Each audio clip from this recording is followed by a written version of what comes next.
Hello again, Strokwap. Welcome back to another evening of streaming. Today, again, like yesterday on the agenda, will be a little bit of Warhammer Chaosbane. Trying to get a little bit more items for various different builds on various different characters. Not gonna do that much experimentation as yesterday. I'm probably gonna play my more effective builds, or at least the ones I know that can do content reasonably fast. Yesterday I did do a lot of experimentation and testing just to see how some things are, if there's something to be found in some new synergies. And today I'm still probably gonna play builds like this one, the Ut1 build, because it's still a good build and it has always been a decent build. Even though not as strong as the melee damage wise, still has good survivability. But I'm not gonna do experiments on Bragi like last night with the bleeding set and with laceration and all of that. So let me quickly check my inventory if I've got some room. Okay, let's do it like this. Also, again, if anyone wants help with whatever type of content, hit me up, let me know. I can do my best to assist you with whatever you need help. Oh, look at that blade, 40,000 HP on an item. Okay, not a bad one. Hmm. Just quickly checking if there's anything I wanna place in the storage. Uh, those trousers are Morvo trousers, so let's check them. More counter-attack damage, less HP, no health regen, and more resistance. Overall better pair of legs. For now I'm probably gonna chuck them into a stash, but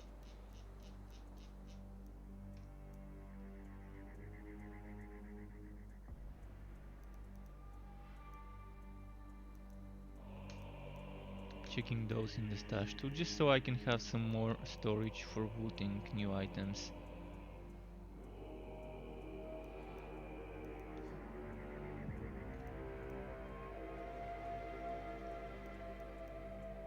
Alright, back to the Ut1 set. Just wanna compare one more item before I start farming stuff.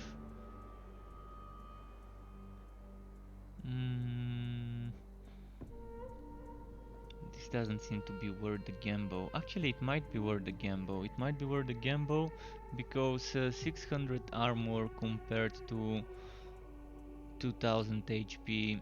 600 armor roughly is equal to, I think, 4000 HP if I'm not mistaken.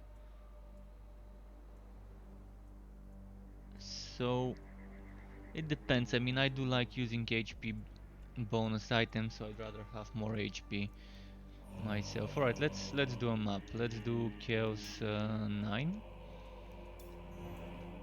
And let's do a relic hunt. Exploding enemies. I mean, I'm not a big fan of exploding enemies, and you're gonna see why. They really need to optimize this. I'm hoping with the next patch, finally after 11 months, they would optimize the animation of the green enemy explosions in Act 1 and 6. Just quickly checking my legendary ranks. Okay, that's good enough.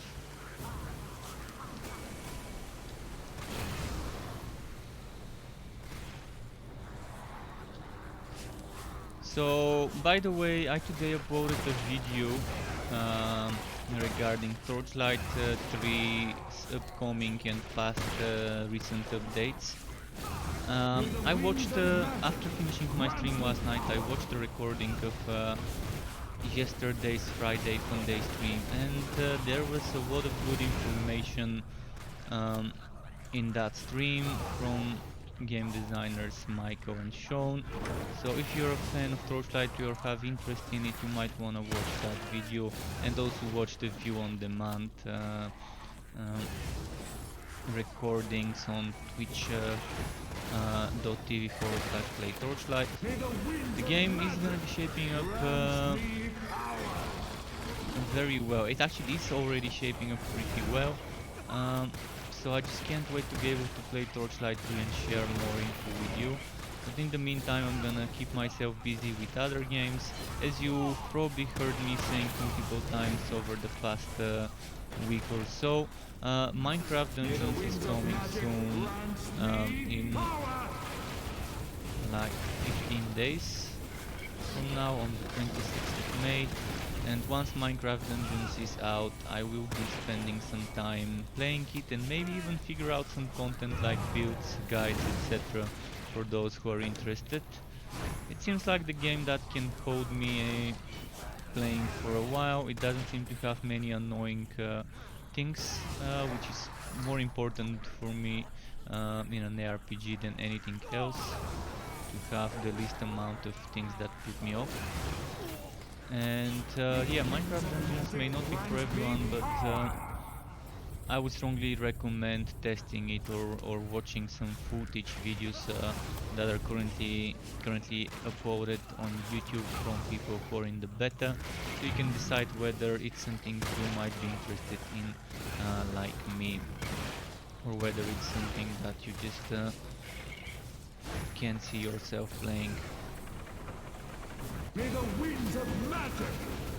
Both Torchlight 3 and Minecraft Dungeons are games that are definitely not everyone's cup of tea. Some people don't like voxel graphics, others don't like cartoonish animations and graphics, some don't like both.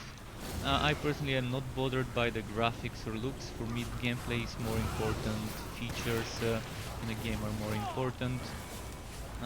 Even if it has 2D pixel 8-bit 16-bit graphics, if it's a good game, I would be playing it. If the important things, well, important for me at least, are done well.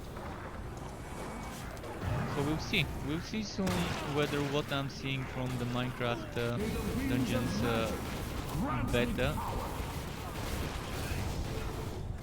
would be much better than if the release would be much better than what I'm seeing in the beta. Even if it's not much better, if it's just a little bit more of what I'm seeing right now, that's just good news for me. And when it comes to Torchlight 3 and its beta, it's gone through so many changes. I started playing Torchlight 3 like 1 year ago. I think 1 year and a few days ago, or a few weeks ago, April last year. Hello Spawnless, nice to see you again. So as I was saying, I've played Torchlight 3 since April 2020, and I'm so excited about what they've done with the game and how much they listen to us regarding the game's development. I wish more game developers would be like Torchlight 3's developers. And I'm hoping Mojang, the developers of Minecraft Dungeons, would be open to feedback and suggestions from the community once the game launches. Because the first few weeks of a game's launch are crucial.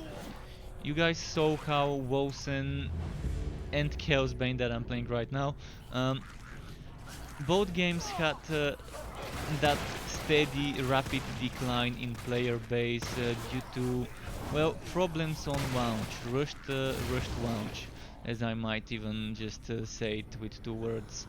So yeah, rushed launches can hurt the game a lot, and thankfully Extra Games and Max Schaefer and his team, they do know this, and they're not trying to rush Torchlight 3. They're taking their time, they're not pressured by a publisher or anything like that.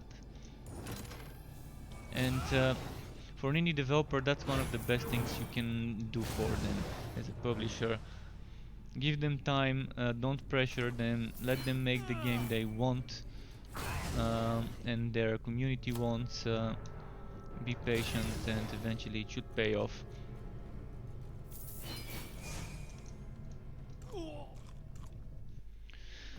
So today, yeah, a bit more Chaosbane. I'm not sure what I'm gonna play tomorrow, but again, if anyone wants to play together, let me know. If you're on Steam, on PC, we can team up, otherwise we can't. I'm gonna do a little bit mage, a little bit of Alessa, a little bit of Bragi. As always, I'm gonna be just switching through characters, and I never mind switching character based on what my viewers want to see, especially in this game.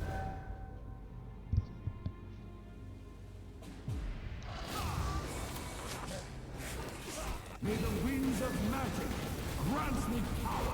But yeah, definitely a lot of good information has been given to us about Torchlight, and I'm excited to hear that Torchlight 3 would be getting something similar to the Kanai Cube. And just a few minutes before watching this view on demand last night, I was talking in the Chaosbane Discord channel with some community members who were asking for a cube, Kanai cube-like system in this game, and this game could also benefit from such a system if it's done well. I was talking, I actually could say exactly everything I was talking about last night after my stream ended, before watching that Torchlight review on demand. We were discussing possible changes to itemization and gearing up, and whether it's good to add more level cap, like higher level cap in this game or not. I can tell you this game does not need a level cap. It already has legend levels. Level cap is just gonna bring unnecessary power creep. If they allow us to reroll items, then I'm okay for level cap increase. But if they increase the level cap and don't allow us to reroll items, then that's gonna mean it's gonna be much more difficult to refarm the same items over and over again with the right stats. But if they do add a rerolling system and it's not that expensive to reroll items, I'm up for increasing the level cap. But I think this game really doesn't need level cap. It has legendary levels, and those should be what you do after 50 if you want to get stronger. But a Kanai cube-like system that allows you to take the abilities of a certain legendary item and equip one or two of those abilities on top of what you're wearing, or maybe not talking about set item abilities, but rather weapon and offhand items. So let's say we take this Blade of Azire, which gives us the heroic Phantom Blade. So let's say I have a system where I can put Blade of Azire twice, and that would give me Blade of Azire. But let's say I want it's gonna give me Blade of Azire's Phantom Blade skill. But let's say they add a lot more new heroic skills, which this game really does need, new heroic versions. So let's say Blade of Azire plus Soulfire would be equal 1 skill.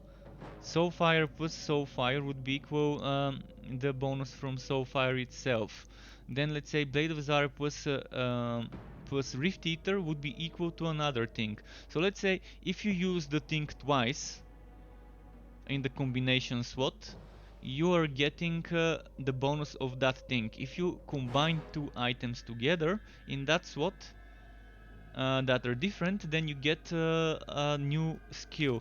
Like, we need more, every character needs at least one basic skill heroic, like the mage has Phantom Blade, and it needs more heroic skills here in the advanced skill tree. Right now every class has at least 3 heroic skills in the advanced tree, which is 1, 2, 3, 4, 5, 6, 7, 8, 9. So let's say they make options to have from those 9 to have at least 7 or 6 of those 9 having their heroic skill versions that come as a result of doing some combinations. I'm probably gonna write up my suggestion and send it in the Discord channel. I just wanna figure out the best way it could be done. That's the least amount of trouble and maybe the least amount of coding, although I'm not really sure if I can guess right when it comes to which one would be easier to code or not. But I've got some ideas and I'm gonna write those up and send them as feedback, because I think such a system would really be nice, and Uh, the Discord member that suggested this last night, yeah, he had some good ideas and some of the things I really don't agree much with, but most of the things he said I've already talked about in my stream. Things like the game really needing to re-roll and needing more skill variety and item variety. He suggested new sets, and I don't mind new sets, but new sets would require a lot more development rather than adding more new weapons and more new heroic skills that can be obtained by, for example, kunai cube-like system, something like that, something similar to what Torchlight 3 are doing with the Legendarium. There are ways to do it, and as I said, that idea I've got would be pretty solid, because you can have around 6 combinations, and then another. I'm not sure how to say it, but let's say, for example, you have 4 different swords. Just from the swords between themselves, without duplicate swords to get their current abilities, that's 6. If you get those other, that's 10. So you can get 10 different heroic skills just from swords. Then think of the staffs, exact same stuff. With 4 staffs you can get up to 10 combinations. Of course, from those 10, 6 would be new, 4 would be the old ones, just getting them as additional abilities. But that's still a lot of variety. So I think if they work on rebalancing the skills in this game and adding new heroic skills, and even without adding new weapons, there's a way to get those new heroics in the game, even if they don't have the manpower and the time to make new weapons with new models to attach those heroic abilities to them. The idea I've got, combining the current weapons, A plus B giving you skill number 1, A plus C giving you skill number 2, A plus D giving you skill number 4, and things like that. And then you have B plus D, B plus C, and so on. And then A plus A giving you the exact same ability of A, B plus D giving you the exact same ability of B, whereas A, B, C are items like Blade of Azire, Scepter of Ice, actually not that, Blade of Azire, Soulfire, Rift Eater, Blade of Instability. Those would be what I'm referring to as A, B, C when talking about this. I think such a system would be really amazing, and it doesn't seem like something too difficult to understand how it works. Have 2 slots, so have one row here and another row here. In this row you put 2 items. In the bottom row you put 2 items. Putting those 2 items equals the skill, and those 2 items equals another skill. And that skill you get as a result. That would allow you to have 2 more heroic skills. Maybe they can even remove the heroic options from the things we are equipping here, and just make it so that we can have a total of 3. Have a total of 3, that's still gonna be 1 more heroic thing or item affix, special item affix that we can implement in the build. So what you've equipped here maybe might not be important, but what you've equipped in that system might be. Or they can do like Torchlight. What you equip here works, and the other 1 or 2 things that you add could be just additional stats, extra layer of depth for the build making. So it's something weird, because I did not know about Legendarium in Torchlight 3 when I was talking to the community in the Discord channel of Chaosbane about this. Even though the stream has already been passed, I've been streaming while the live stream was going. And then as soon as I stopped streaming, we started talking about this, and then after we finished talking about this, I decided to watch the Torchlight stream, and then to my surprise, Torchlight was getting systems similar to what we were discussing with the Torchlight with the Chaosbane community. Not sure whether some of the people who brought this system up have watched that stream before me. And got inspired by it to suggest such a system. but it was fun coincidence for me, and I think Chaosbane would really be great. Well, not great. I mean, I don't like using that. Fuck you, Trump. How Trump ruined the word great. Now, every time I say something would be great, I'm thinking of Trump. It makes me wanna vomit a bit, throw up in my mouth a bit. But yeah, the game would be much better. But yeah, I was gonna say to make the game great again, although this game has never been great. It has been good, decent, but this game has never been great, but it deserves things that would make it great. It deserves things that would make it an amazing game that people would like playing. And it's never too late for redemption for games like this one. Some people really love Inquisitor Martyr after the changes. I still don't like it, but that's just personal preference.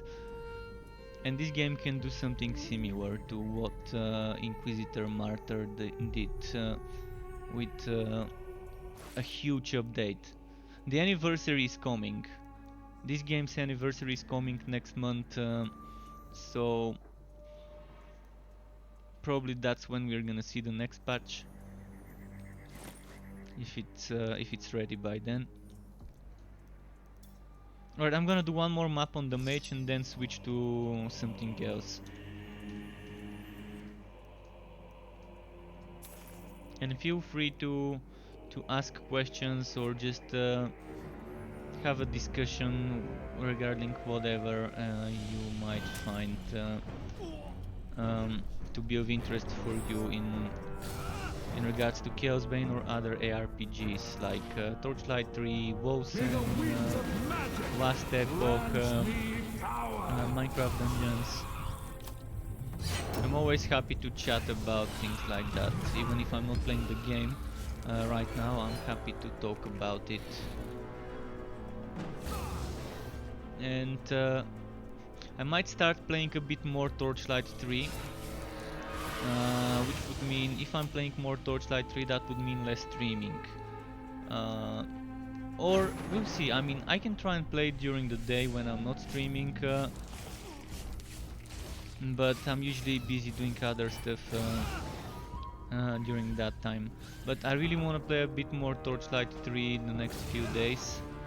So we'll see if that would affect my streaming or not. The game is in NDA, so I can't stream it for at least probably another 1 or 2 months, I'm assuming, until the open beta or whatever phase it would come after post-beta. They might as well just from post-beta move onto launch, since it's not a free-to-play game anymore, so maybe open beta wouldn't fit the bill as a phase in a premium game like Torchlight 3.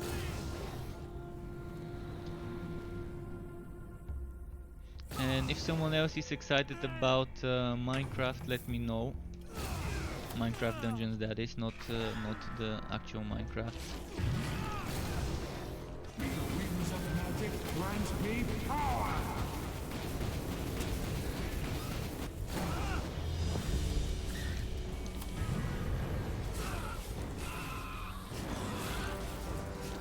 But yeah, people with vision make good ARPGs. If you don't have vision, it shows in the end product. So, as a developer, I think not me as a developer, but I as a streamer think developers when making ARPGs really need to have a clear idea about what they want, even if they change that throughout the development progress. They need to be confident regarding what they want their game to achieve, who their game is targeted towards, who their main player base will be, and try to cater towards that player base and achieve those goals. Some people may like it, some people may not, but as long as you stick to what you want and consistently grind that, there's definitely gonna be people who want that type of game. Chaosbane really had a rough start. I mean, Chaosbane probably has had some of the roughest starts out there, even crappier starts than Wolfson. Yet right now, I think many people who quit the game a few months after the launch, couple of months after the launch, would enjoy it better than they did before. I think right now people returning to Chaosbane might be very happy to find it in the place it is right now.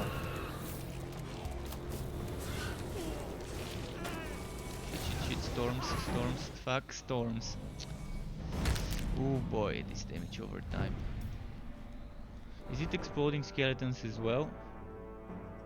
Nope, just corruption marks and storms. May the winds of magic grant me power! Right, let's go to the boss fight. And then I'm gonna change to, well, who else? Bragi. I'm gonna change to Bragi next, and after that I'm gonna change to the others bit by bit. But it's gonna be after this Bragi for a few matches, then Kiwa for a few matches, and then I'm gonna go for Elessa and Conrad. Yesterday I think I started with Conrad, or did I start with Elessa? I think I started with Elessa yesterday. Well, today Elessa is gonna be close to the end of it. I can always return back to playing Elon here if someone joins the stream late and has missed me playing Elon here and wants to see me play it. I'm gonna focus on the elites rather than the boss.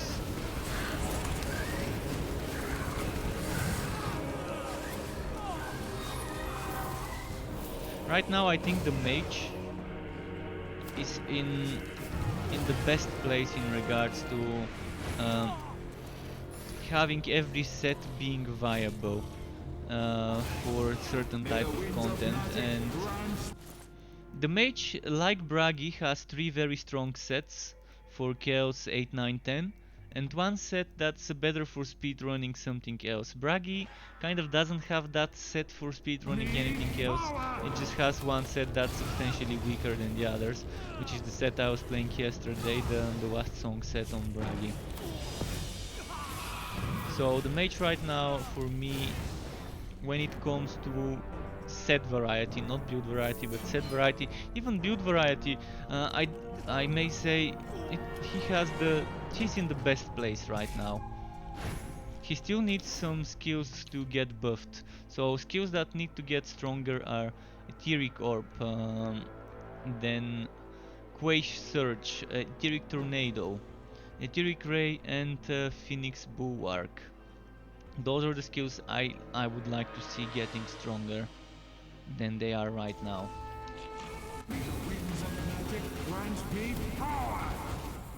So let's leave the area and change characters. So far I haven't gotten a single green drop today, but it's too early. I've only done like 3-4 maps.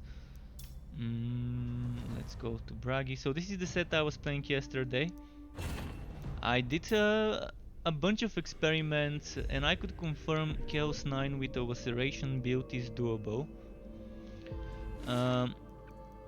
And out of all the bleeding and not bleeding, but let's say out of all the non-Strike of the Anvil related builds and skills, if you compare Laceration, Sight, Shred and Cleaver, Laceration is by far the best. I could do 40 million hits.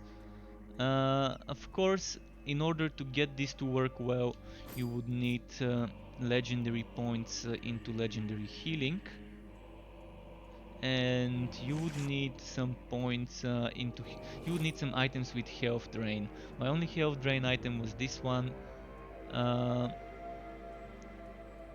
and some good cooldown reduction would really be needed, so you can keep spamming Quas Bastion and Ancestor's Gift. I think this would work very well with a build where you are basically spamming Ancestor's Gift, so you're not using up your healing or energy, your health or energy when using Laceration. It's still not as strong as a Strike of the Anvil build, but I could show you. I'm quickly gonna show you the build I played yesterday. It's definitely not a meta build, but it is still viable for Chaos 9 regardless of that. So let me show you.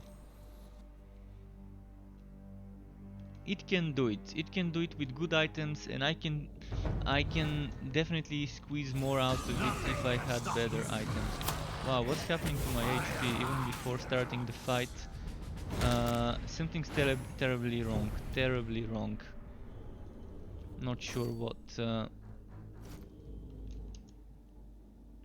This hero's constantly bleed, I think, is kind of killing me. 139,000 per tick. There's something wrong with the game right now.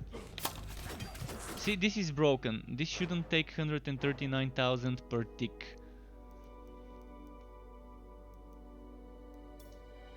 And this is broken.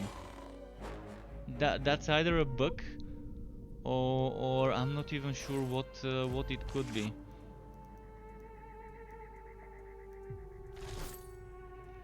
With 2 million defense, losing 139,000 per second HP. That's something that really needs to be reworked. See, I think some of those map modifiers have not been rebalanced when it came to Chaos 9 and 10. I think they were rebalanced up to Chaos 7 or 8. And when they added the new difficulties, they probably forgot to rebalance those modifiers. See, now I'm not having that bleeding and it works fine. Still, not as strong as one might want it to be. And basically, the more enemies around you, the better for you, because you're healing when you're healing.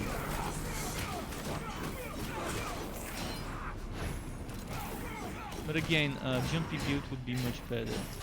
But just wanted to show you what I was testing yesterday. For those who are bored of jumpy builds and want something different, that can still do Chaos 9. You can still do Chaos 9. Of course, probably not all of it. And mind you, my gear is not the most optimal. This is the set I have focused the least amount of. So you can see it's not that great. Like, this item needs HP. And this item needs some other things as well. And my accessories, as you know, are not ideal, and my axes, one of them gives HP, the other one doesn't. So again, there's things that could be better. You see how I'm healing when there's a lot of enemies I'm killing at the same time. I think more HP is in general what you really need for this build, because your healing is based on a percent of your HP. I'm still gonna be dying though. Unlike my other builds, this one is a bit more squishy right now.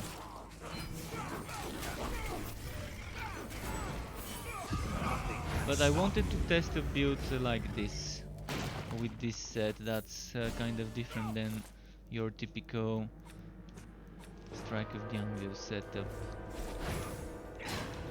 Nothing can stop you.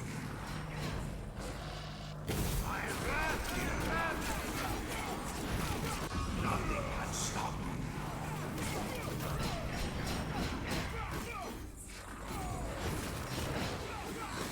Nothing can stop you. Okay. So when you stop killing enemies, you're better off moving on to get more enemies around you.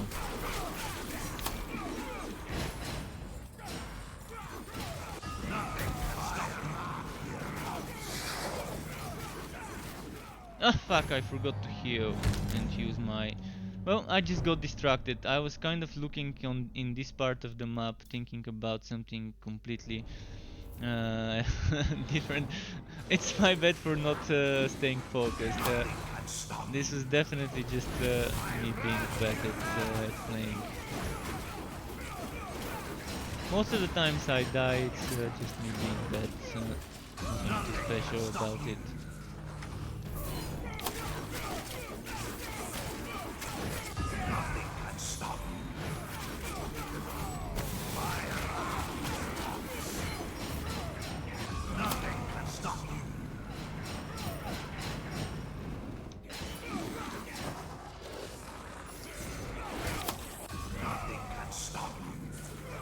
So a bit more difficult to survive than a jumpy build. That is true. And this can probably be played with any set. I just wanted to play it with this one first because I was experimenting not just with Laceration, but I was experimenting with things like Shred as well. Let's show you Shred. Shred is the same, but it doesn't do as much damage. So with Laceration I could do up to 40 million damage. With Shred I don't think I can do more than 30 when I get my duelist chain reaction. I actually don't have duelist chain reaction if you've noticed. So I'm focusing on other things that are not duelist chain reaction. The 32 million I just did, I think, was from my Burning God skill, the Breath of Fire, whatever it's called. Wrath of the Mountain, was it? Blood of the Mountain. Nothing can stop you.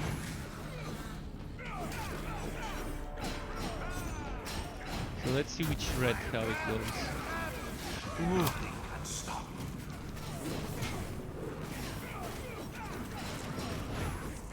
Nothing can stop you.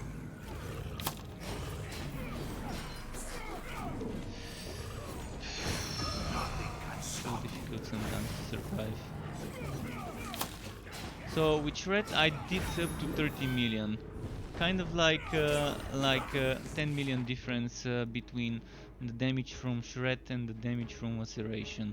But you can even see it in the item in the skill card. This goes up to 603 damage. This goes up to 264. And this has 30% armor piercing.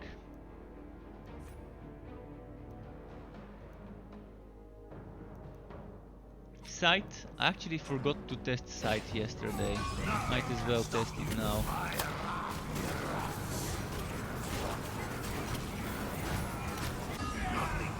There is one other version of sight I wanna do. The bleeding one. Fuck,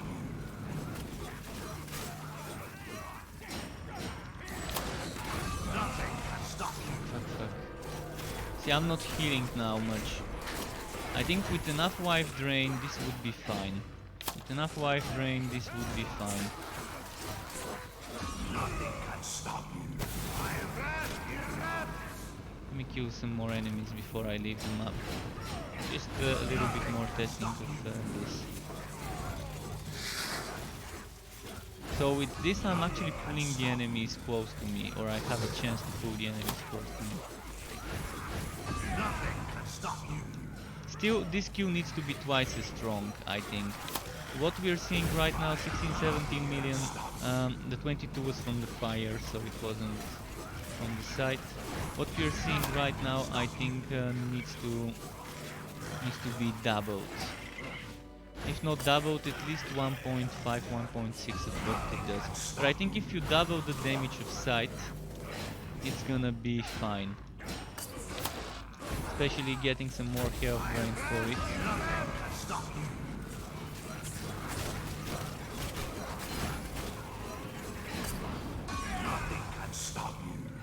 Alright, let's leave this map. I showed you a bit of this. I'm gonna switch to my regular build just to do some fast farming. So I'm just gonna... Should I go for the less cooldowns or for the more damage? I'm probably gonna go for less cooldowns on this set. This and this and this. I was not using Ring of Resonance on the previous setup because the previous setup was not about cooldowns. I was only using one cooldown skill in the previous setup, so I wouldn't be proccing that as much. But on this one I really need it. Just quickly wanna compare here.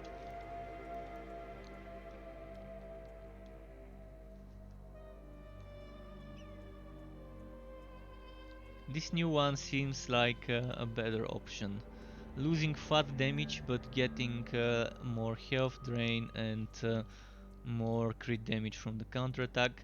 It's gonna lower my DPS. This would be true. So it's debatable whether it's better or not.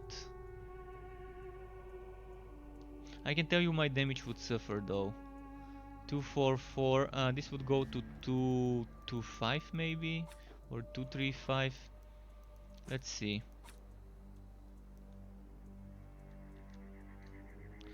Let's. This goes to 228. Yeah, pretty low. My crit damage is 1065 without getting rage built. With that ring, if I do this one, 1030. So I'm only getting 35 crit damage. Doesn't seem worth it.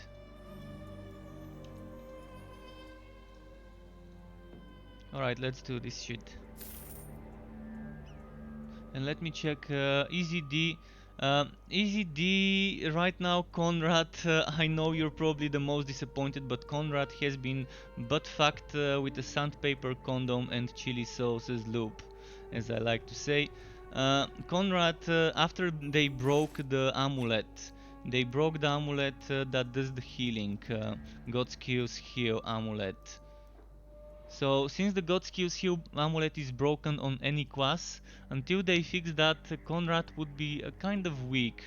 Right now on Conrad, the only way to deal with this is to be using the medic shield and to be using health drain. I can show you what I came up with on Conrad in regards to the passives and the things I do. I'm just gonna do a few maps on this one, and let's see what Marwan said. Do you like Titan Quest? I recently picked it up, reminds me a lot of Grim Dawn. Yeah, Titan Quest is great. After THQ Nordic took the rights to the game, they have been expanding it with the Northern Nordic mythology expansion, with the Atlantis expansion, and there is a great YouTuber that does content for that. I think it was Mr. Fay or something like that. The line of great heroes or legendary heroes, I forgot his name, but something like that. And he does good content, and you're definitely gonna enjoy. Yeah, Mr. Fay, yeah, that dude from Greece, a neighbor of mine. So you might really like his content. And Titan Quest is like the father of Grim Dawn, because Grim Dawn is improved engine. It's using that Titan Quest engine as a base, and it kind of improved upon it as the time went on. So that's what I think about Titan Quest. It's fun. I've got it. Sometimes we could play if I go back to playing that. For now, my main focus would be on getting ready for the launch of what's its name? For the launch of Minecraft Dungeons. That's gonna be the next game I would play. I actually bought the Hero Edition, the more expensive edition that includes the first two DLCs that would be paid content in the price. So if you wanna pre-order Minecraft Dungeons, feel free to. If you wanna wait to see me or other people play it before making a decision, that's also not a bad idea. You can see a lot of content already posted on YouTube from Minecraft Dungeons from people who are in the beta. So it's great. At least from my point of view, Minecraft Dungeons seems great. It's a nice little game with enough things to keep me busy and grinding, and with enough replayability and randomness to it to not get boring. But until I play it, I won't be able to confirm everything, whether what I just said is really what it is. That's at least what it seems for now. But for me, I really get a better idea of the game after I play it, rather than watching someone else play. Because there are certain things that I do differently than others, and that I care more about than others when it comes to systems and features in a game that someone might not even bother showing or experimenting with in a game. For me, it's all about build diversity. That's the most important thing. Build diversity and class diversity as well. That's really important for me, and replayability of the end game, not having stale, boring end game and bad itemization. And the skills and the items do seem fun in Minecraft Dungeons so far. Last Epoch has a ton of build diversity, and with the next update they've apparently removed 70% of the game optimization wise. Not content wise, optimization wise, probably some uh, junk data and things like that have been reduced, and there's gonna be a new chapter, new boss, new enemies, new zones. Right now I have problems with the performance in Last Epoch, and right now the endgame in Last Epoch is very boring for me. Having no limit in the arena is the worst you can do. It's like taking a good idea and ruining it by making it unlimited. And right now the arena is only for the zombies, for the people who have no life. I don't wanna be doing 8 hours of constantly doing the same content over and over again just so I can be at the top of the leaderboards. It's just not fun. It's not fun not allowing me to pause and continue my arena later, or having a limit. Look at Grimdown's Crucible. This is the perfect way to do survival mode. Have a limit, have different amounts of wood based on how far you've progressed, have point system, and maybe people can compete for points and for clearing up to level X faster. That's how it should be. I don't like endless shit. If I liked endless shit, I would be playing Diablo 3 Rifting and Greater Rifting. That's endless. Endless grind for Paragon levels, endless grinds for Rifts, where only the no-life zombies would be at the top of the leaderboards. And I think ARPGs shouldn't be a no-life competition. They should be all about uh, synergizing your build and just making the most out of it. So rather than competing who would reach furthest, it should be who would reach the end fastest and get more points while doing so. So a point and timer system would be better probably, rather than just an endless mode system. But that's just my opinion. I mean, there's people who laugh at all types of content. I've also heard that Last Epoch is gonna get more punishing when you die.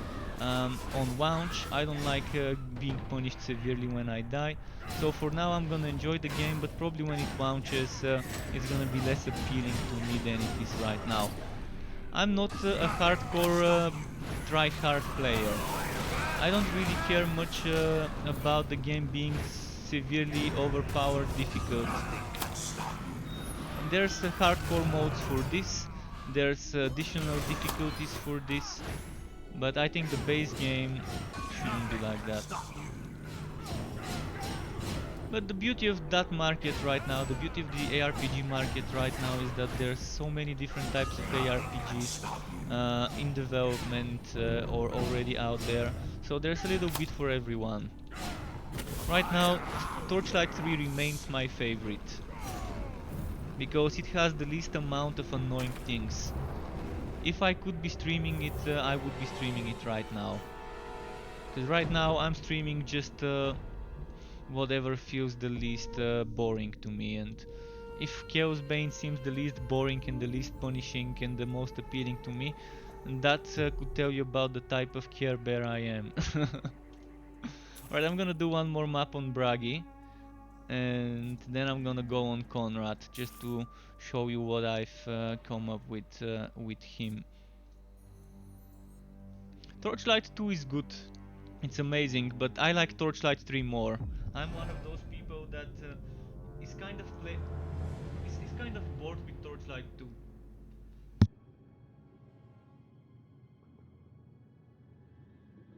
It's not like Torchlight 2 isn't great. It's not like Torchlight 2 with mods like this, the Synergies mod isn't amazing. It's just I'm bored with playing that nowadays.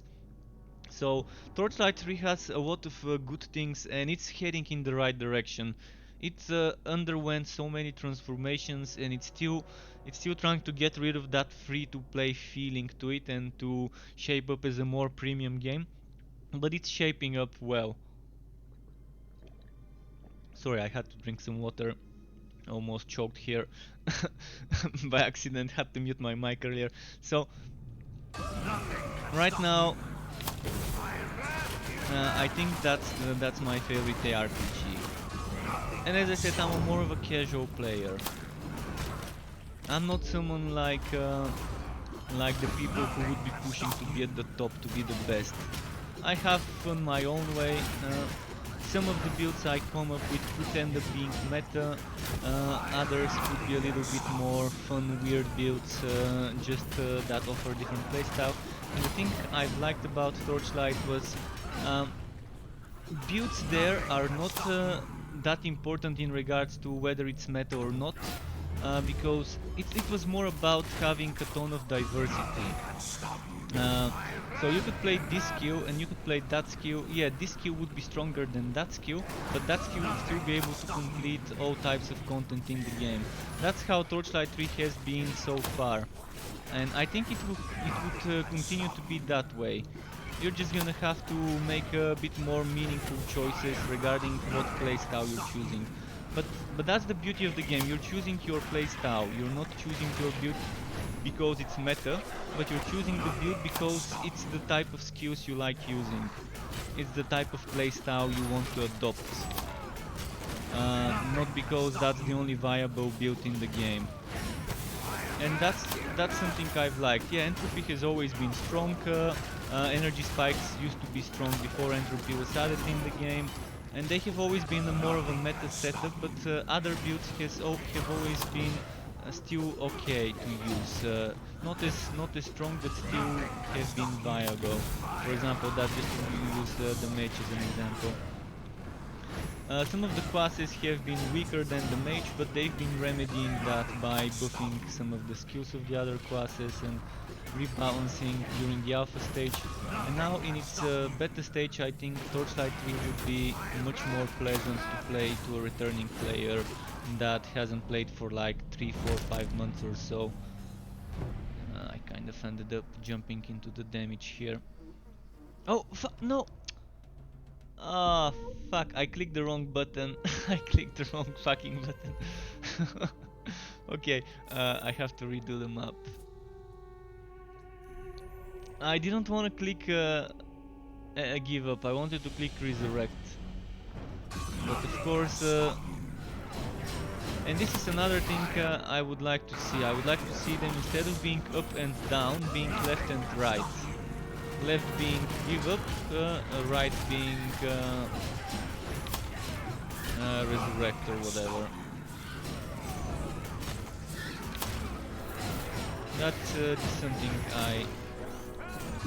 I normally click at the bottom. When I want to confirm something, I go down and click here. The same is for the blessings. When I want to confirm my blessing, I want to be clicking here rather than here, because this is in the middle and I'm just used to seeing confirm in the middle. But this is just small types of bullshit that only people like me would care about, not something that someone else would care about. Where the placement of the resurrect button is, where the placement of the give up button is, where the place of last blessing and confirm blessing is.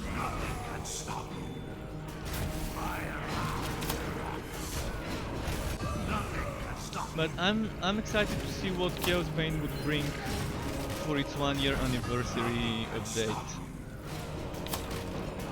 Whether the Tower of Chaos would be ready by then, whether the thing I'm playing right now, the what's its name, Relic Hunts, would already be reworked for the next big update, or whether those would come in a future update, those changes.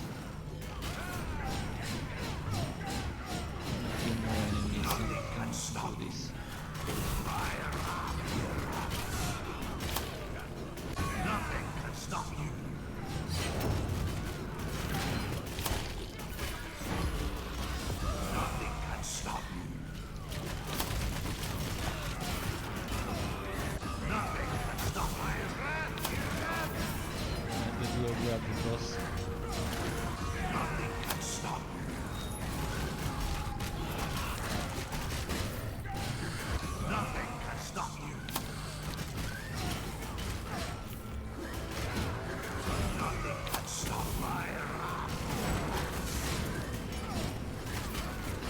Wow, this one took a beating.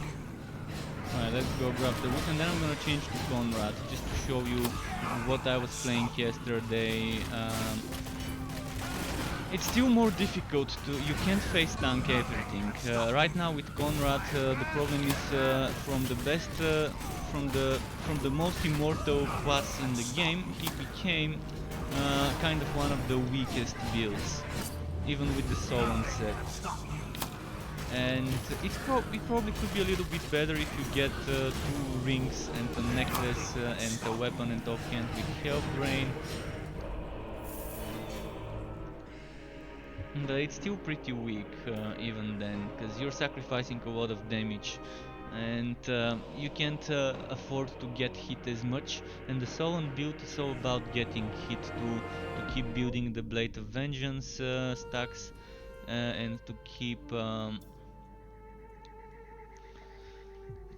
blocking to get that cooldown reduced, and right now you kind of need to avoid danger every now and then, and that means you're not getting hit, which means you're not getting blocks, and you're not proccing the cooldowns, and you're not proccing the Blade of Vengeance. You can't be immortal with Conrad right now, so pretty disappointed by this broken mechanic. And I know why they did it. I know they probably wanted to remove the OP healing. They wanted to remove the healing with... wait. Hmm.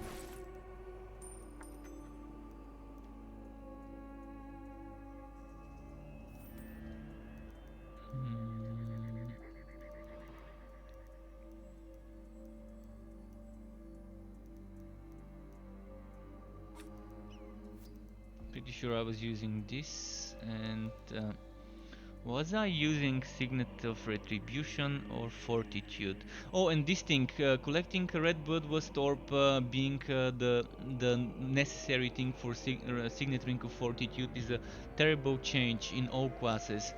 As I've been saying multiple times, those rings need to give you pickup radius. You need pickup radius increase when wearing this ring and wearing the damage ring. What was its name? Fuck, I probably don't have it. This one. So when you're wearing this ring and this ring, you need to get more pickup radius, and when you're wearing both of them together, you need to have even further increase. Like a semi-set, a small set of two pieces being together to give you more pickup radius for Bloodlust Orbs and things like Scrap on Kiwa, for example. But yeah, not a big fan of this change. In fact, quite the opposite. Introducing such a mechanic without an option that would make it easier to do certain things, like picking up those orbs, for example. Right, I'm gonna use this just because I don't have another amulet, or maybe I can use an exemplar amulet. I need something with cooldown reduction and crit chance. Cooldown reduction and crit chance. This one makes me take more damage, by the way. So it's not great, but since I don't have something better, that's my only option right now. Probably the Grudge Settler would be more appealing to many people nowadays. Where is my medic shield?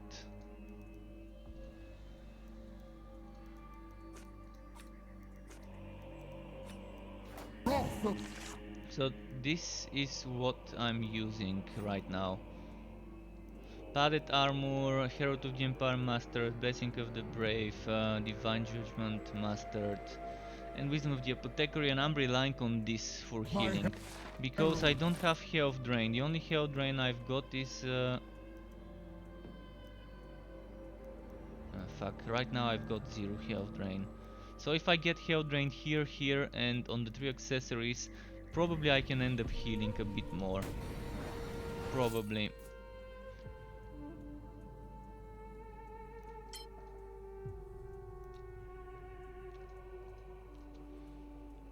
Oh, nice. Getting there. And mind you, I've got 490 legend ranks. Imagine someone with 100 legend ranks, how much of a problem it would be to do Chaos 9 with this. They're probably gonna be stuck on Chaos 7 for quite some time. Um, I don't suggest playing Chaos 9 with this right now, but I'm gonna do it. I'm gonna do Chaos 9 just to show you. I actually got lucky. Heroes constantly bleed is good when using padded armor, because it keeps building and keeping those stacks to 100. You can see those stacks keep building up now. So as I said, they wanted to nerf the healing of the god skills to not be healing every time you use that beam. And that would have been okay, but what they ended up doing is they made it so that it doesn't heal even when you're using initially this skill and this skill or any other skill. So I would have been okay if I could only heal once using Sigmar's Blessing and once using this skill initially to get the basic effect. If they nerfed it so it doesn't heal on every time I use the beam. That would have been a reasonable rebalance, but right now it's just plain broken. Plain broken and it doesn't heal at all. And that's why I'm just not using that amulet anymore until they fix it. I mean, Conrad still can do stuff, but you gotta be careful around elites, because the good thing about the changes is this gets you up to 30% damage reduction, which I don't remember Blade of Vengeance giving damage reduction before. So you can be a little bit more beefy now with Blade of Vengeance. The damage I think is less.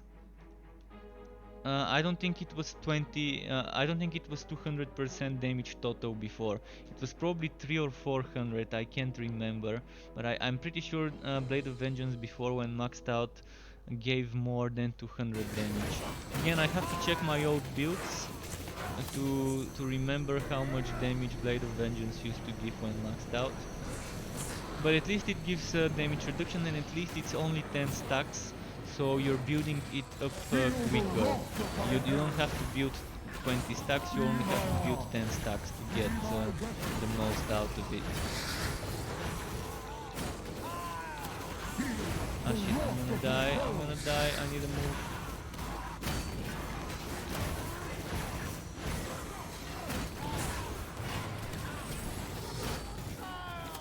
And you can see I'm right now sacrificing a lot of damage to achieve what I'm doing.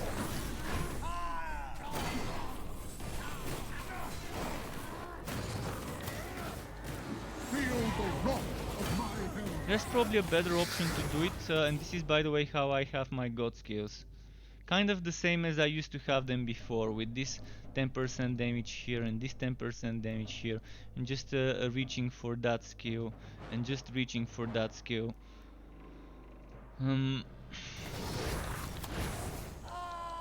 I could get more cooldown reduction rather than more damage, because right now my cooldown reduction is at 54%. I can get that to 60%, but then I'm gonna lose like 20% damage and some crit damage, and I don't think it's really worth it. So the best thing I can get is more cooldown, crit chance and stuff like that from here. And definitely health drain. I think health drain would really help you in this setup. Feel the wrath of my herald.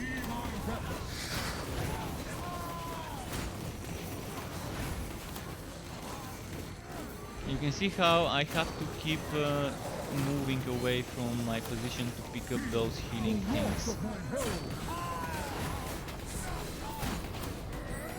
And that's not how this build used to be played before. You could just face tank stuff and heal in one place.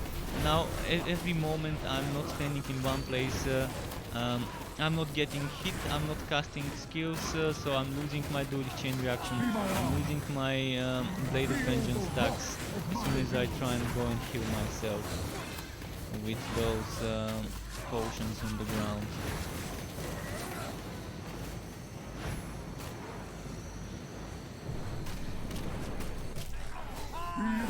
You can also use the damage banner that gives you cooldown reduction, by the way. I think on this map I can afford it. Some maps are more difficult and you want more damage reduction. On this map I can probably get away with using that banner rather than the other one.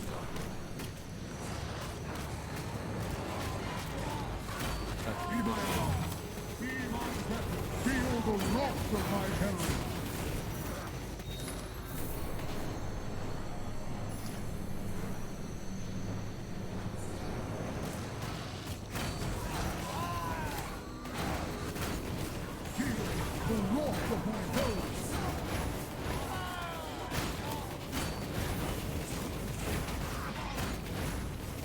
Right, it's just one enemy. I'm not gonna stay just for one enemy.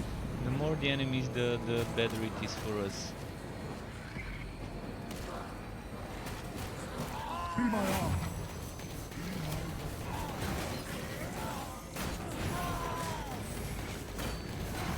Feel the wrath of my herald.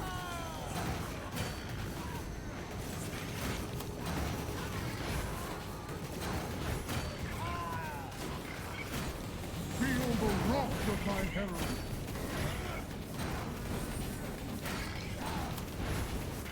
I won't die. I'm gonna pull him towards where there's more enemies. Be my arm. Be my weapon. Feel the wrath of my herald.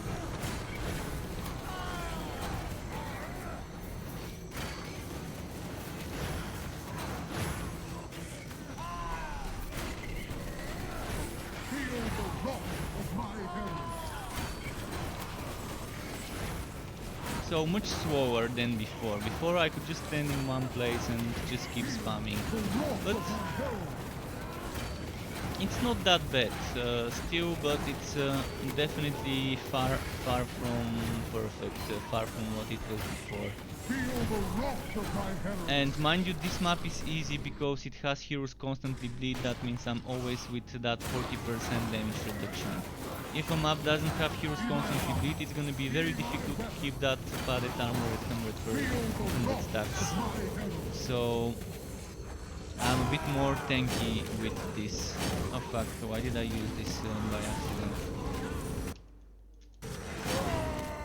No, I can't cancel it. We need an option to cancel this and stop it before it's over.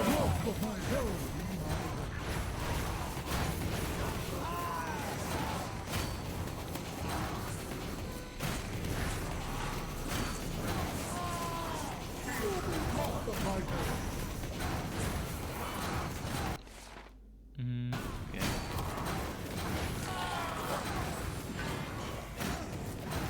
Feel the wrath of my herald. And EZD wants to do some runs. Sorry dude, I'm gonna invite you, just give me a second. I'm just gonna finish this map and then I can invite you. And I'm gonna switch characters though, I'm not gonna play combat. And we can do some runs, or I can join you. You can invite as well. I'm probably gonna play Kiwa. Honestly.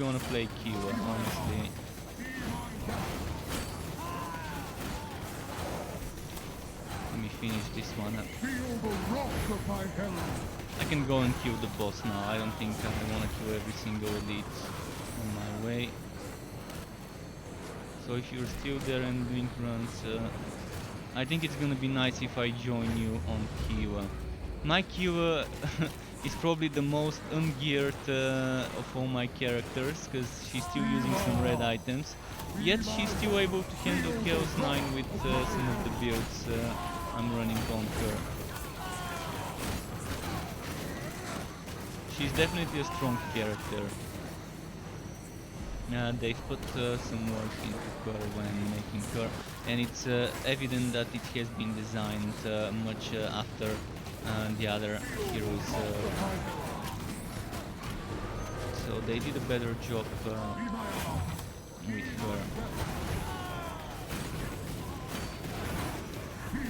The wrath of my herald.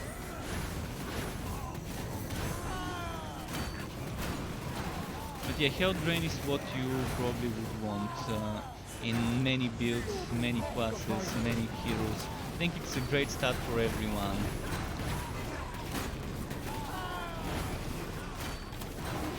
Feel the wrath of my herald.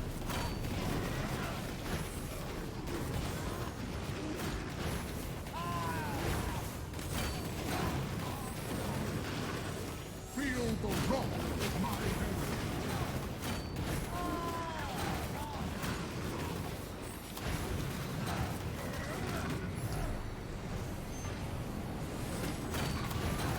Feel the wrath of my herald. Come on, die. Finally. Alright, let's grab that and I'm gonna switch to hero.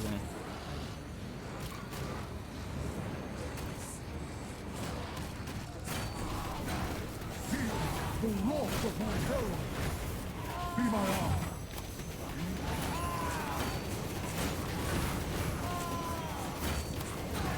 Feel the wrath of my herald.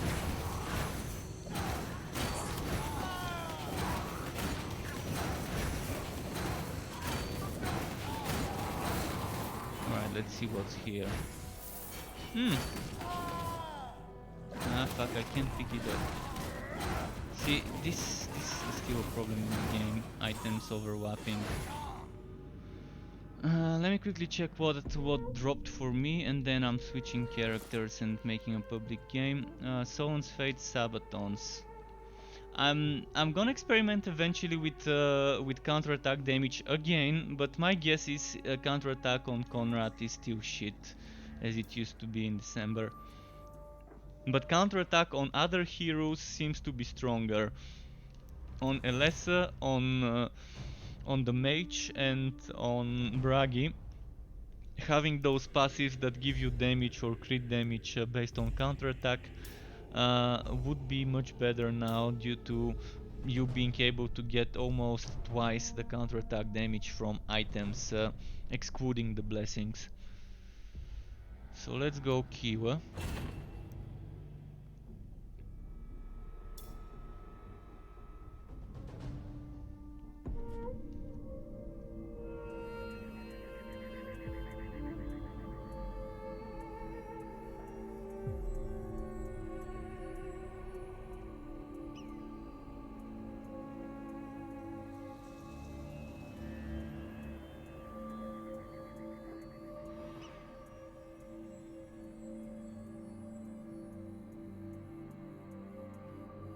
So, online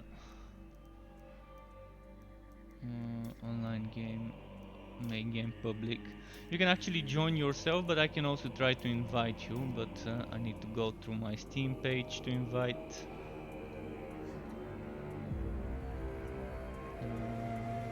Friends.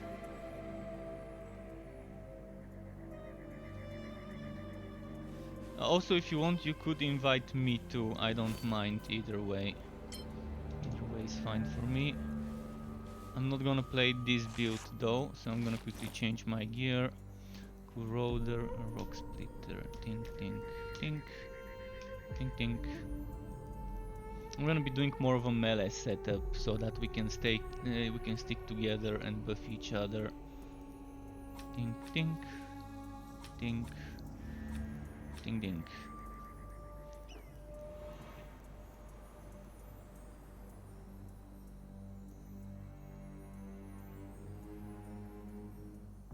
So with this thing I can give my teammates up to 25% damage reduction. Not bad with this set. I mean, this game gets much easier when you play with others. Much easier when you play with others. The more people you have in the team, the easier the game gets. So I guess Chaos 9 runs. Chaos 9 runs. It's good for XP. I mean, Chaos 10 is good for XP too, but the bosses take much longer on Chaos 10, and whether it's worth it, Okay, let's do Chaos 9 runs. I'm just gonna quickly check if I've got everything sorted. Got room for items. Chaos 9 seems fine for me. Good XP. Decent LQ for gear.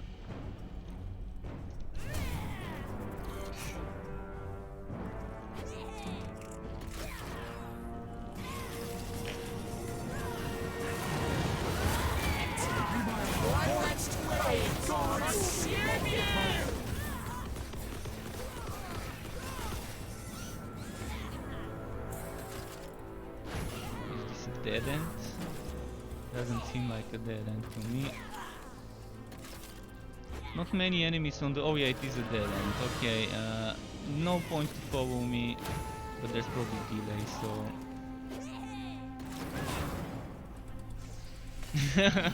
kind of expected it to be a dead end, but wasn't sure, so I wanted to check it.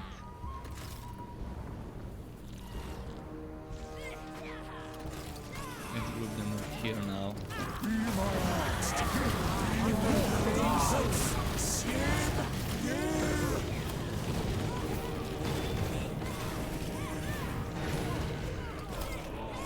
Trying to group them in bigger groups,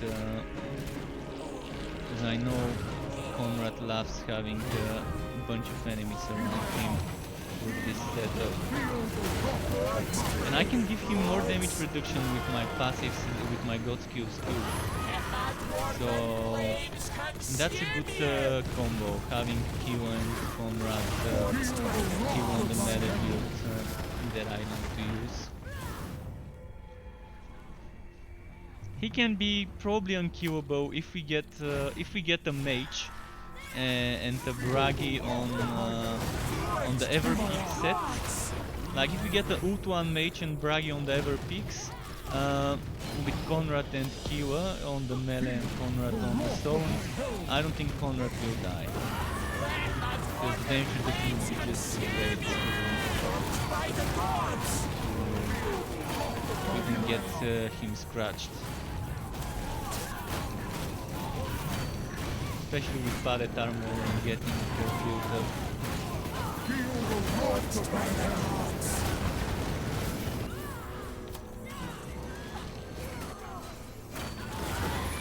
Dwarven flames consume me. Feel the wrath of my forged by the gods. But that's the beauty of this game. It really is made to be played with more people, but the bad thing is playing with others is almost impossible in this game with the whole player base. Hopefully things will change, hopefully there's going to be more returning players with the anniversary patch if it comes in June. I'm hoping from June they will release an anniversary patch, but if things aren't ready, that's fine. I can guarantee you I will be spending some time farming the Tower of Chaos, seeing how far we can push it with that survival. Also want to find out whether there's a limit or whether it's actually an endless content. Feel the wrath of my hand.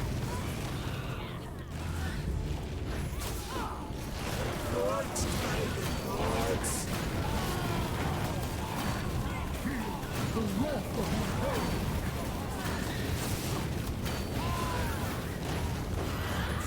Dwarven flames consume me.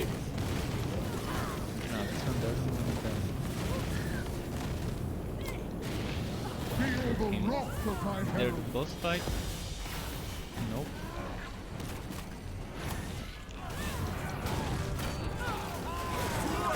Using the defenses now. Pretty strong, 26 million. Not bad at all. If anyone else wants to join us, we've got room for 2 more. Forged by the gods. Be my arm. Be my feel the wrath of my hand. Scorpions here, yep. Get over here. Forged by the gods. Flames consume you.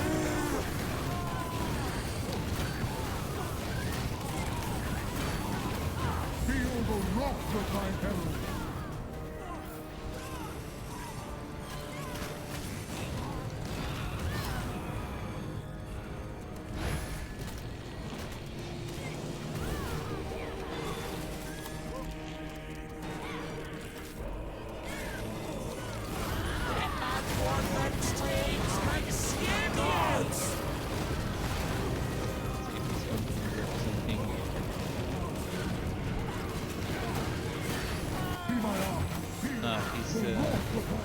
He's in invulnerability mode. There we go. When they're in invulnerability mode, I do like 1-9 damage or so. Okay, let's leave the area. I don't get any loot.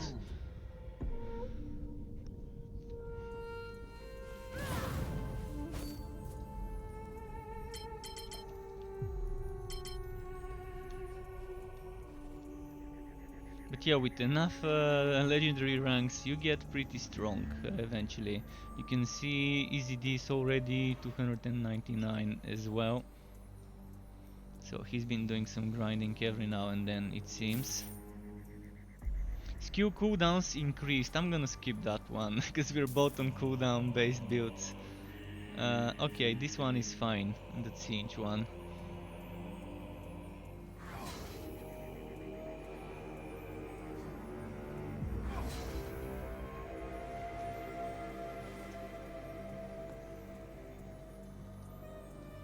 But yeah, let's I'm gonna later switch to the turret build as well, just to see how that would work well with Conrad too. But I think this is the build I really want to be playing with Conrad, the melee setup. Because it really is helping both of us with the survivability greatly. I could switch to a more damage oriented build, by the way. I could go for that 410% crit damage build, which is a ton for Kira. Are they invulnerable in this map? Nope. So that's good news for us. Let the dwarven flames consume you!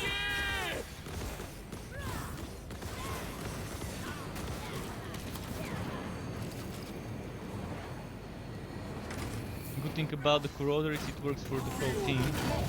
Bad thing about it is so fucking random. It's just it needs a rework, I think, this whole Corroder.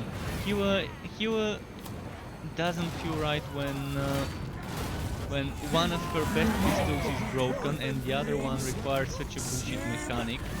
And compare that to the other characters where you get hundreds of damage or crit damage just without needing to do anything, without any condition. That's too difficult. See, this Corroder is not a bad weapon, but look at that circle. It takes ages to get that circle where the enemy is.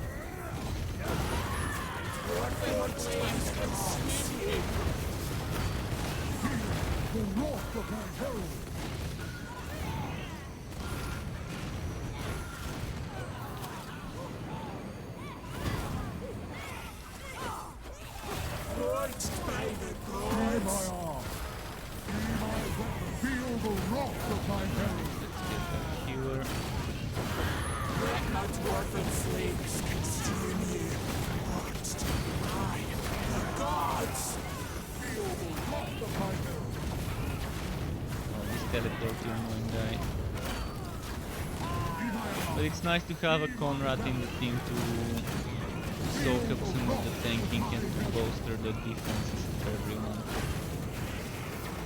I think I can afford playing a bit more offensive build now that he's playing on Conrad.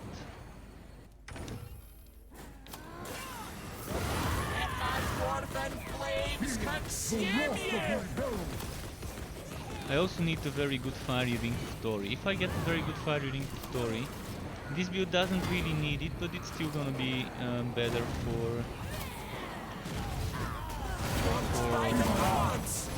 team play. Have more cooldown reduction rather than more damage reduction from the rings. Dwarven flames consume you! Feel the rock! The gods! my weapon. But I think Warhammer Chaosbane is amazing for local co-op on the same machine, like consoles or even on PC. You can play with up to 4 people on the same PC. This is where it stands out in regards to some of the other games in the genre which don't have this as an option as a feature. Feel the wrath of my gods. Right now this game has more console players than PC players, judging from the activity on this channel.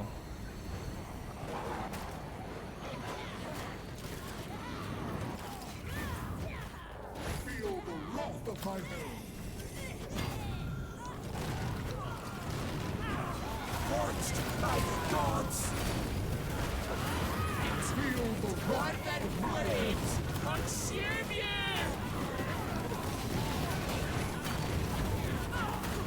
Forged by the gods!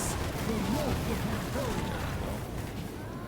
So playing a little bit of Unkivo would be nice. Even though I'm for now done with one build for each set, that doesn't mean I won't be able to come up with some more builds for her if I get new items. And as I said, she has a lot of gear that needs to be green. Like I'm using Feel the wrath five of my hell. 5 red items right now on In Kira. my arms. It's getting much better.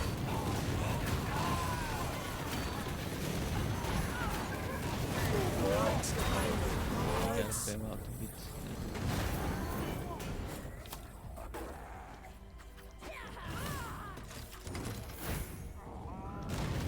Feel the wrath of my I hell. don't think anything broke from me there. Yep. Nothing too fancy here.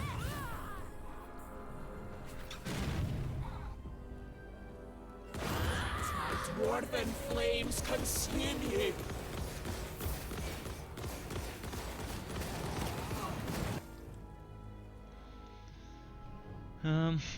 If we had 4 people, Chaos 10 would be doable within a reasonable amount of time. But right now, I think if we go to Chaos 10, it's just gonna take unnecessarily long to kill the beefcake elites and.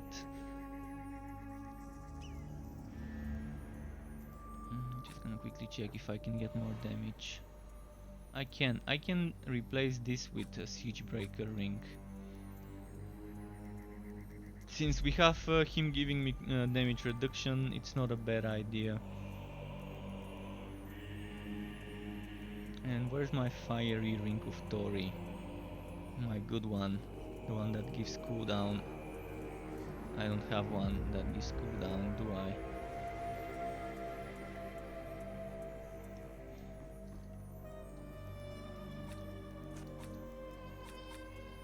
Just a red one, but I'm not gonna use it.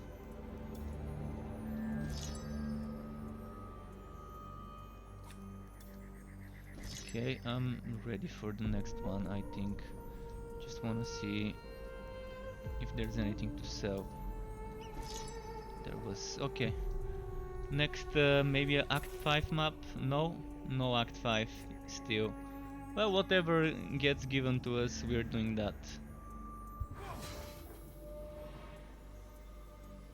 I really love not Act 5, actually this is Act 5, I meant Act 6. I didn't mean Act 5, I meant Act 6. And the Forges. I love doing the Forges maps, but most of the times when I get the Forges maps it's with exploding enemies and this just kills my FPS. It... oh fuck. It really ruins my FPS and it's just pretty difficult.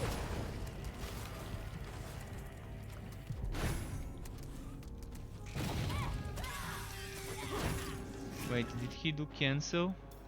I think he did cancel. The game needs to tell me when the other person... oh, he left the match, I think. But the game needs to tell me if the other person cancels, so that I can adapt to that. and cancel myself to ask me whether I wanna go in or not. Maybe he crashed. I think I'm getting a message on Steam. Oh no, just a different message.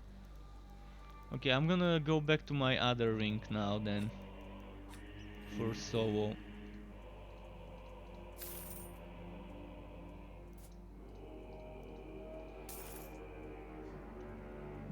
It keeps giving me Tom Kings. Well, okay, let's just do it. Whatever's happening.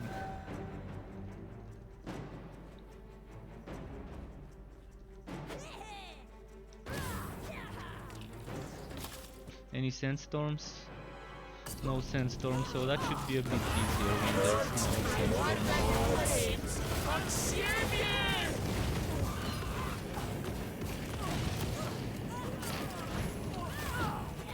Marked by the gods!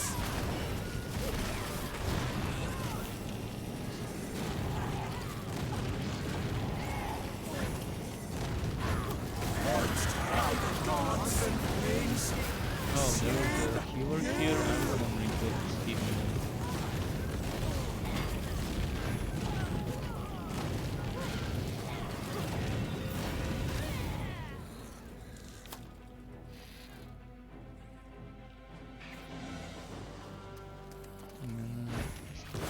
Fire. My dwarven flames consume you!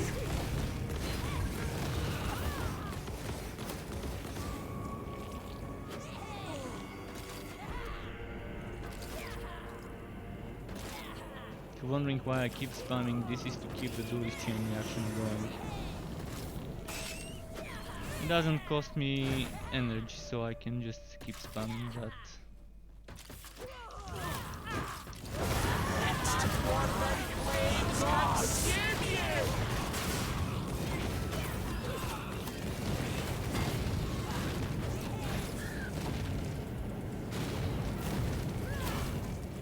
Can't wait for the Forge Blood pistol to get fixed, because it's gonna be so easy to build stacks, Forge Blood stacks with those 5 turrets on enemies. I'm hoping they would consider reducing the amount of stacks My dwarven flames consume you! in the Forge Blood, but to balance things out, increasing the amount of stats you get per stack. Similar to what the Blade of Vengeance kind of got as a rebalance rework. Dwarven flames consume you!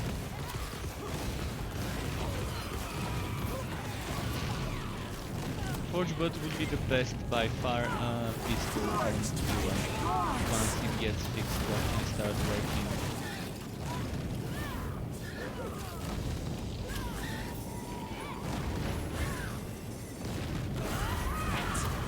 Dwarven flames consume you! Because you can see what it says on the Forge Blood.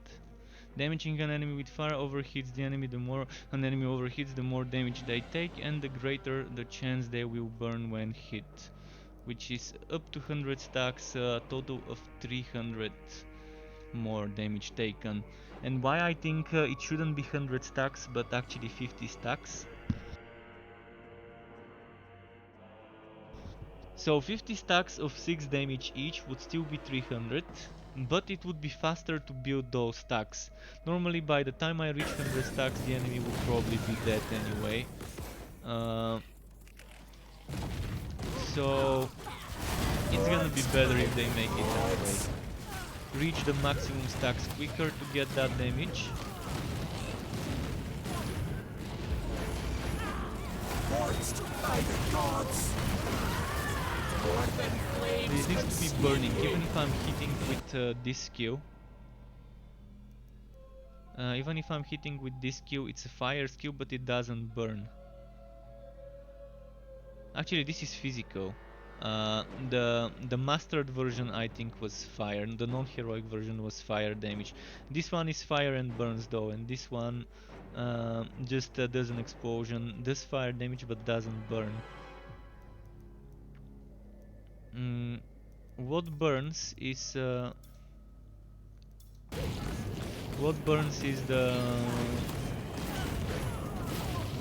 called? Mortar, the heroic mortar that's burning. Excavation can do burning, and it can probably easily build those stacks along with the turrets, but still think it's a bit of an overkill to have these 100 stacks.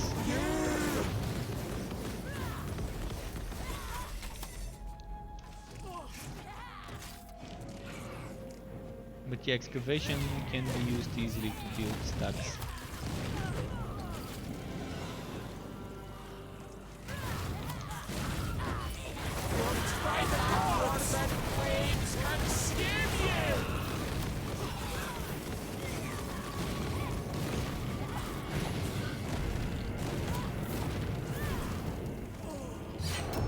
And let's kill us a Sphinx. He should be nearby. Probably in this room, after that corridor. Look at the long fucking corridor, wow. And it's a dead end. Ha! It is a dead end, now I have to return.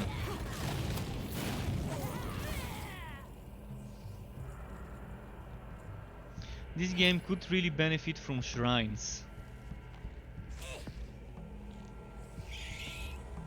Some sort of shrines in the game would be amazing. Small temporary buffs, bursts of stats or whatever, or just some special effects, buffs maybe, not stat-wise, but something like increased health drain, which actually ends up being a stat now, because now the game does have a health drain. Maybe attack speed shrine or a movement speed shrine would be nice, or energy regeneration shrine would be nice. HP regeneration shrine would also be amazing.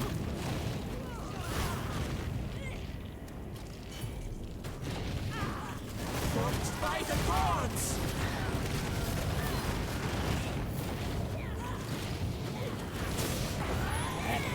Northern flames consume you! Or energy cost decrease, that's gonna be amazing as well for energy based builds. We should also work for skills with like laceration, which uses your HP instead of energy sometimes. So things like that not costing HP would be also good as a shrine. Shrines are a proven system that players enjoy in the genre. Regardless of what you call them, just things that you pick up to give you a temporary boon or buff. Either for a few seconds or until you exit the map. It is gonna be nice. Regardless of how one decides to handle this. And I don't think it's gonna be that difficult to make such a system. I don't think it's gonna require that much development on ours. To add a few shrines, and if people like it, add more shrines. Maybe they can start with 4 or 5 shrines.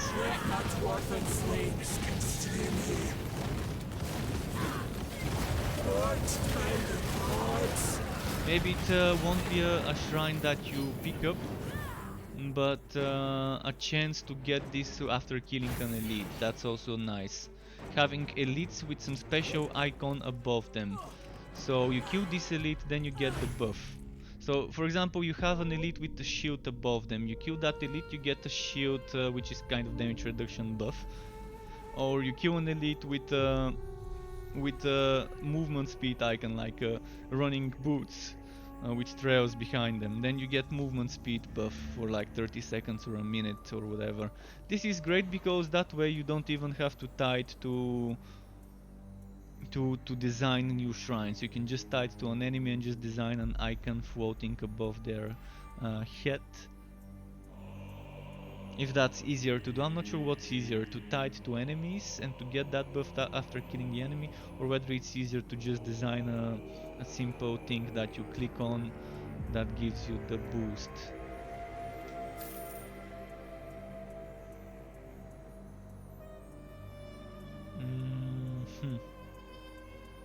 Let's do it.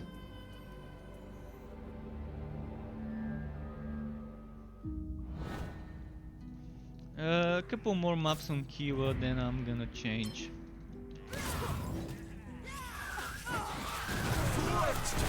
Dwarven flames consume me.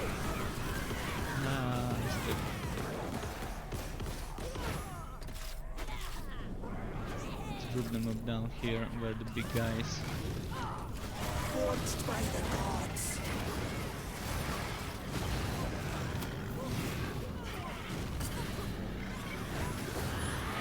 Dwarven flames consume you. I, the gods. Wow, how did that item end up being there? Maybe my turrets ended up killing someone without me even realizing. Oh, there's a healer, let's get it first. Always prioritize the healers in this act. And now there's two types of healers, so sometimes things get messy when you have three different enemies healing in the same place. Two with banners, one with hood, or two with hood, one with banner. I think yesterday at one point I had 4 healers right next to the big boss. Like this one can heal, this guy can heal. So right now, is that 3 of them or 2 of them? It's 2 of them, one of them is not an elite, so 2 of them can heal. As you can see. And sometimes you're just about to kill one of them and then the other one heals him. Stop running. As some of the NPCs in Borderlands say, stay still so I can hit you. This pretty much applies to me all the time when doing shooters.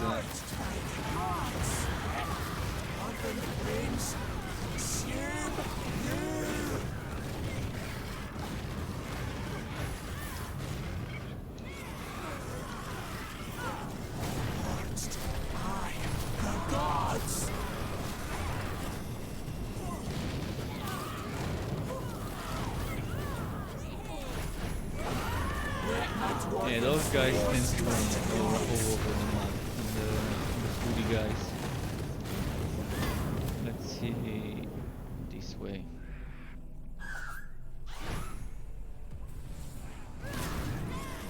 Oh, healer.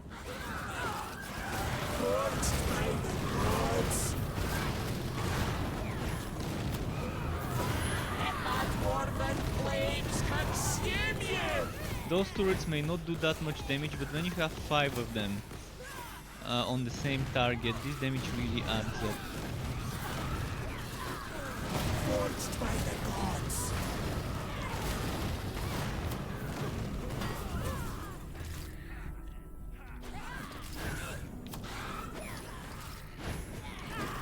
Forged by the gods. One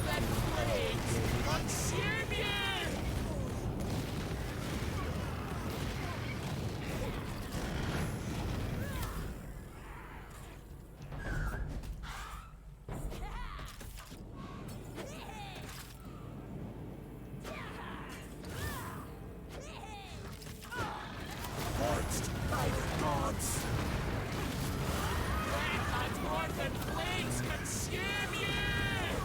Oh wow, that is a lot of damage.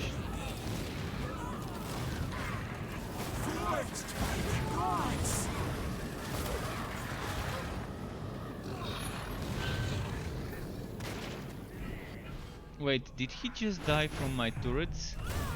Because whilst I had my cursor over him, he was at like 20% HP, then I started running away from the damage. It seems like he just died from the turrets. Yeah, they actually do. Wow, did I just see 5 million damage? I've confirmed already turrets can crit. It's still gonna show up as yellow damage, but turrets and summons can crit. I think they need to change it to a different color, like maybe green. Actually, green is for healing, make it blue.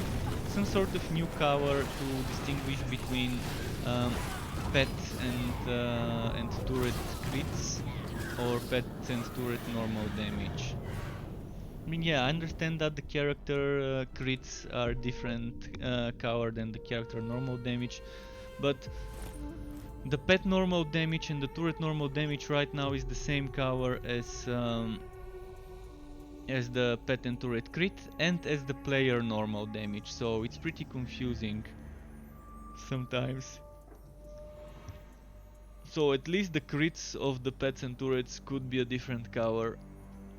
Any different color would be fine. It may become like a rainbow, that's why just one, just the crits. The normals can remain yellow, I guess.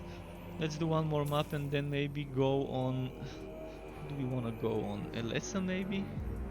If anyone wants to see me play a specific character, don't be afraid to request it, and I can switch. Even if it's someone I just played earlier, I can go back to it. And if you're on Steam, on PC, we can play together. I can help you push your invasions, or I can just take you to Chaosbane ready. Or I can even take you to my own invasions.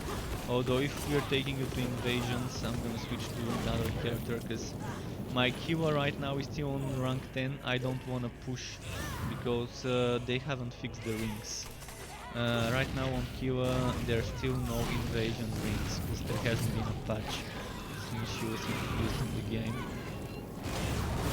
Let the northern flames consume you!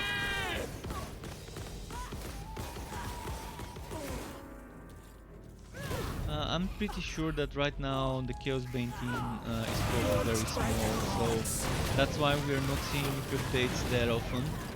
But at least when there's an update, it's a more chunky update rather than some games that might patch every week or two, but have less stuff in the patches. Like for example, Wolsen in its first few weeks when they were patching a patch a week, it's not that bad to have a patch a week when it's a patch, when it's not just some hot fixes and some minor changes.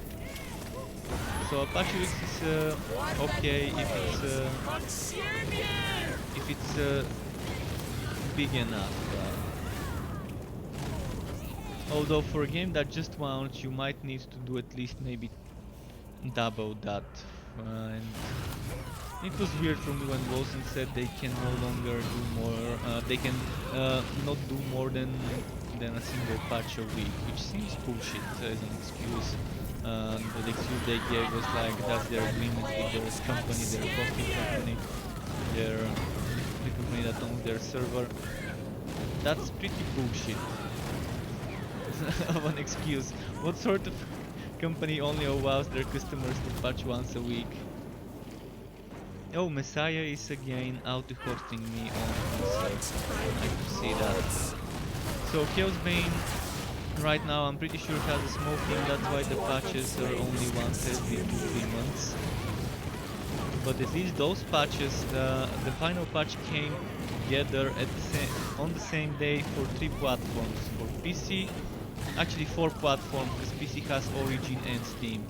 So for Origin, for Steam, for Xbox and for PlayStation, the Forges update was the first one to release simultaneously.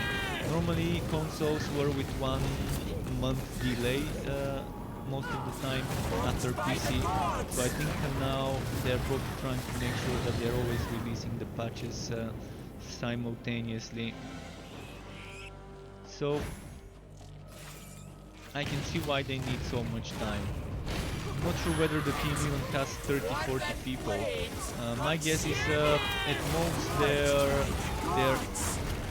they're close to 50 people, but my guess is 20-30 people are working on this game right now. I could be wrong though, I could be wrong. I've never been given the numbers, the official numbers of how big the Chaosbane team is. But judging by the speed we're getting updates and the size of the updates, I can guess it's 20 or 30 people, most likely. Which for an indie studio is not that bad. Although I really wish this game was more successful. I really wish it didn't have the bad start it did. It felt very rushed though. 1 year ago them and not slow and launch. It just felt like a game that was supposed to be in a beta test rather than ready to launch.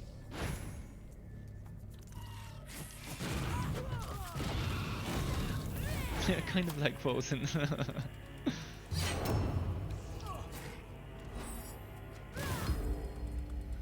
But yeah, this game, I think when Wilson launched it was cheaper than this game. Consider the Magnus Edition here and its price. By the gods!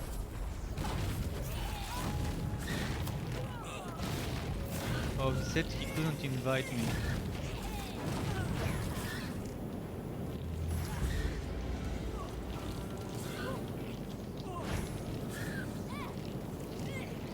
Right now, the only way to invite is from Steam, by the way. The only way we can invite each other is from Steam.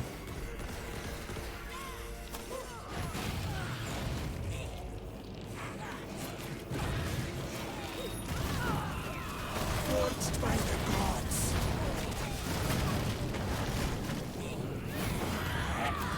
Orphan flames, consume you!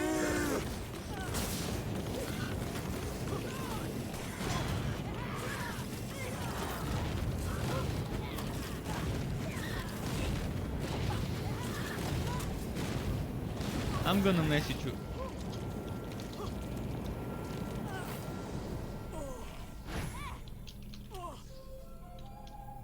I'm gonna message him on Steam. Steam friends. Oh, it disconnected me from Steam. That's why.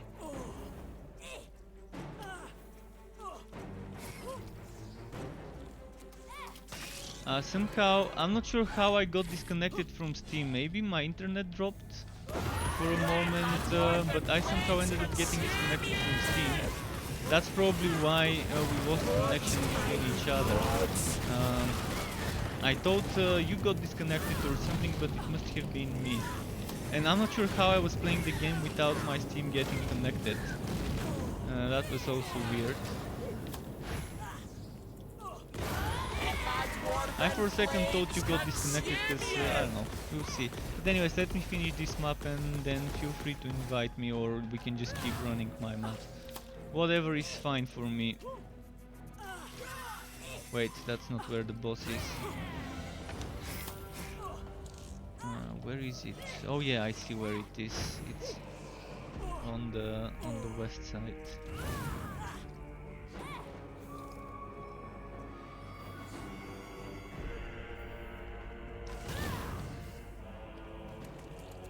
Not here. Orphan flames, consume you! Forged by the gods!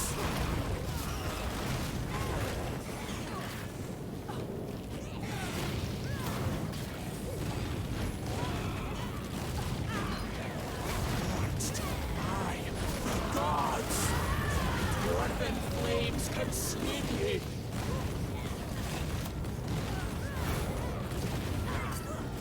Forged by the gods! Yeah, we can do Chaos 10. I'm up for it. I'm up for it to see what we can do in Chaos 10. It's gonna be amazing XP. One thing is guaranteed in Chaos 10. It's amazing for the XP.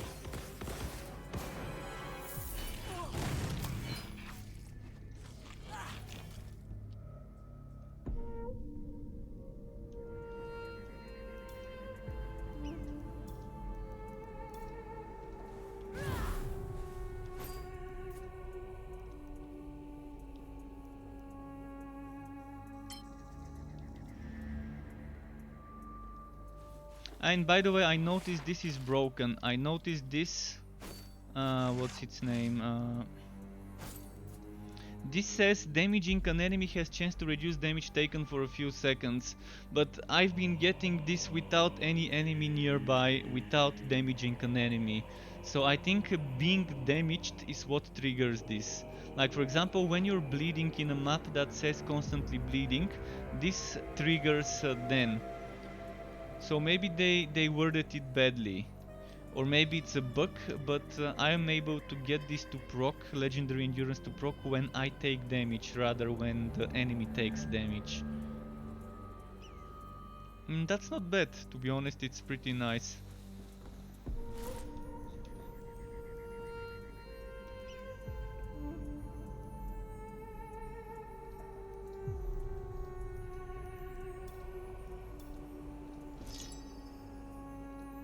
It's a good bug, but I think it's just badly worded. It's badly worded.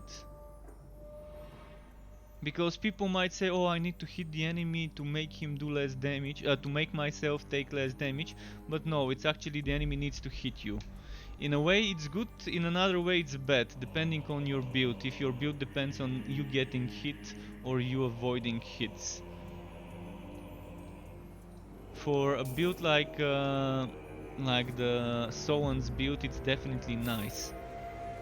So now we're doing a heroes constantly bleed, and you're gonna see this proccing. This is exactly the map where you can see this happening immediately.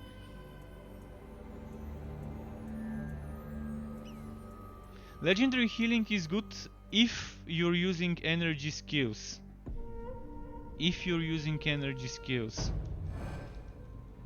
Legendary healing is nice though. I mean, you can use that charge skill, and that charge skill would heal you.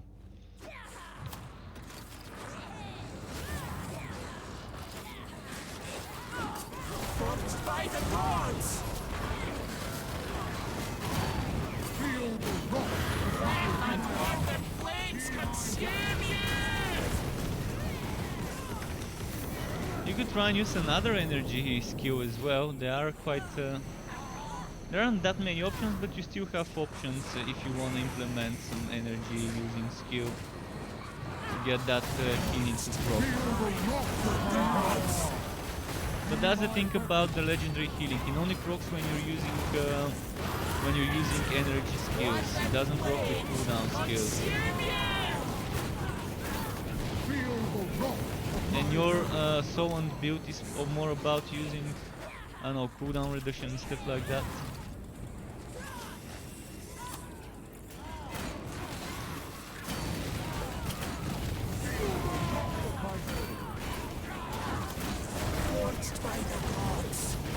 So I'm not sure, other than the charging skill, what other energy skill are you using? You can type after the map, since we're busy now. I'm interested to see what you're using to trigger the legendary healing, other than the movement skill. Other than break through the ranks, or as I like to call it, tickle the ranks. That's what it does. Feel the wrath of my herald.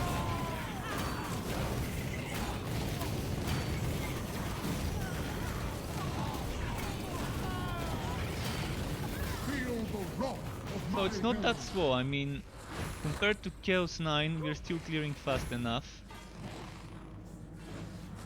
What's happening there? Got some enemies here.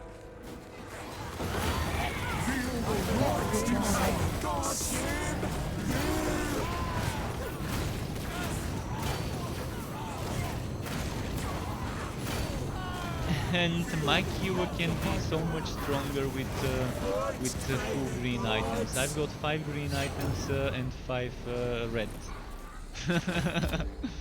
So I can get amulet, 2 rings, pistol, and legs of this set as green. And that's gonna be a lot of extra HP and some damage as well. Some quick chance and cooldown as well.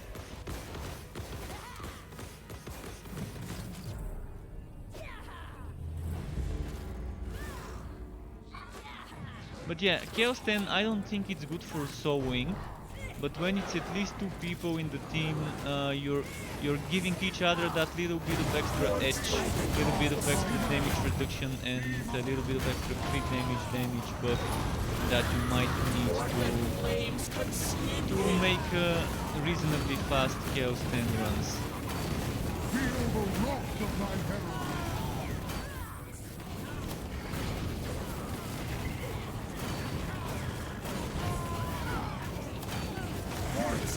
And the good thing is, if you're using legendary healing, I think I'm also getting the bonus, not just you, with the healing.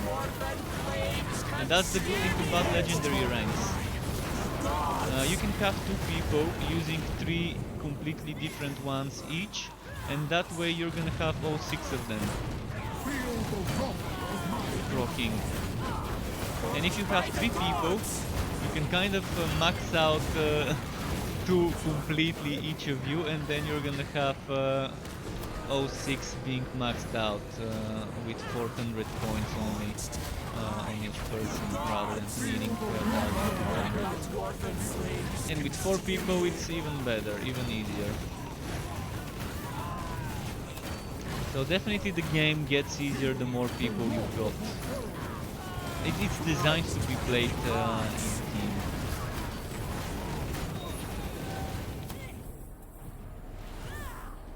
Crossplay would be amazing for this game if they can somehow make crossplay, but that's a lot of man hours, a lot of development, and a lot of things can go wrong with it. But right now, if this game had crossplay, the few of us that are playing on different systems could at least play together and find some people to team up with. Just a second, I need to plug my cable in my mouse because its battery is dying. Just a second. Oh, shit. Come on, cable. There we go. Fuck, that's the wrong cable.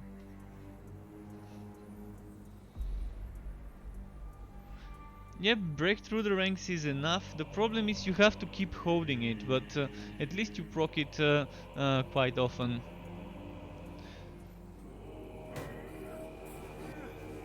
That's nice, break through the ranks. I'm gonna have that in mind. I'm gonna play around with it next time I'm on Conrad, so that I don't have to use that medic shield. Cooldowns increased, let's skip that one. Okay, that's gonna work.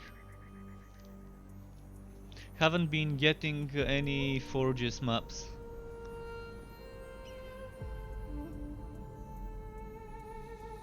That's a good advice, dude. I'm definitely gonna test it on Conrad. I'm definitely gonna test it on Conrad next time I play him. Maxed out legendary healing.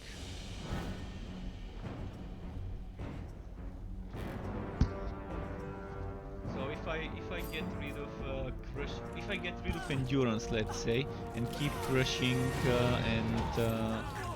and that one with the cooldowns and the healing, then I'm probably gonna be good with him the way that is. What that flames consume you!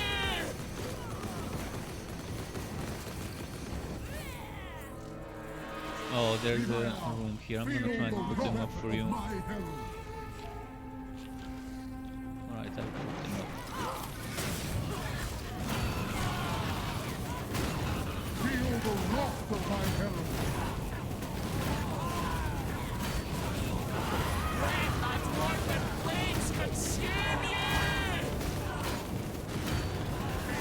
The amount of damage reduction we're stacking is so nice. Imagine us having Ut1 Mage and Ever Peak Bragi right now in the team. Oh, that's gonna be so much damage reduction and quad damage and crit damage. Oh, even movement speed. I think movement speed was on the Grimnir Bragi, if I'm not mistaken, with the heroic Cold Road. Flames consume you!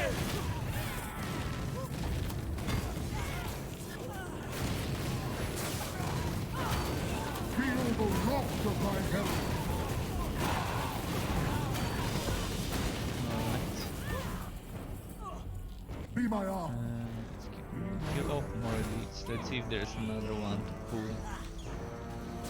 There doesn't seem to be.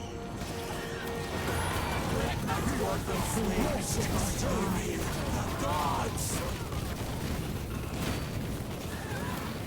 Be my arm.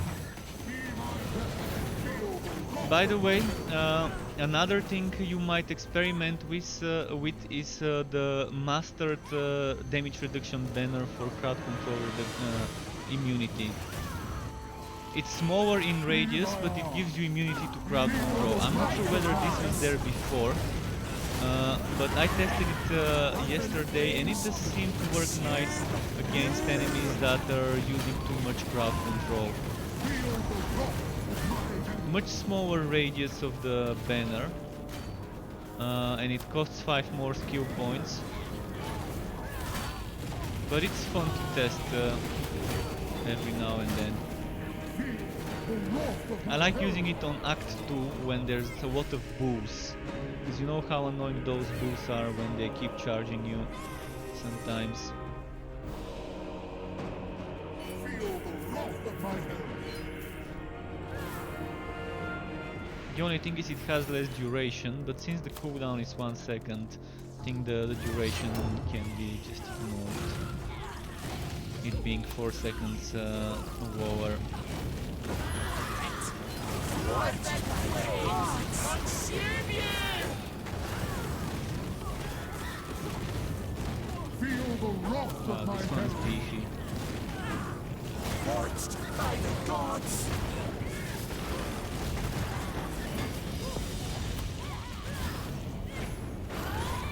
Dwarven flames consume you!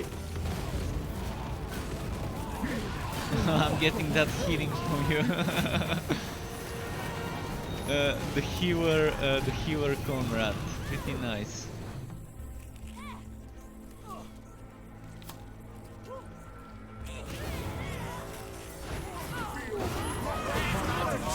Flames consume you! Maybe the boss is this way. Oh, maybe not the boss, but at least there's a chest. It's a big one. I'm gonna check where that boss is. So there's a mage here. Feel the wrath of my herald. Yeah, that's not the way to the boss. The boss is the other way.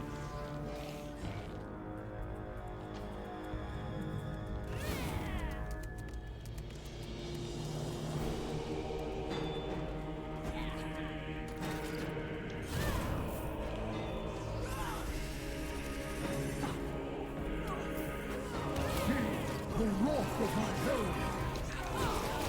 There we go, more damage incoming. Dwarven flames consume you! Nice when the Corroder stacks up with the turrets and everything. I think a healer is coming, but he's far away. Before he comes, he's probably gonna have killed the enemy.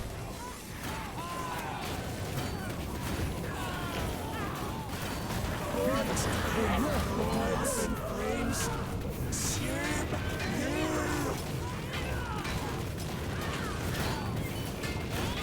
Feel the wrath of my herald.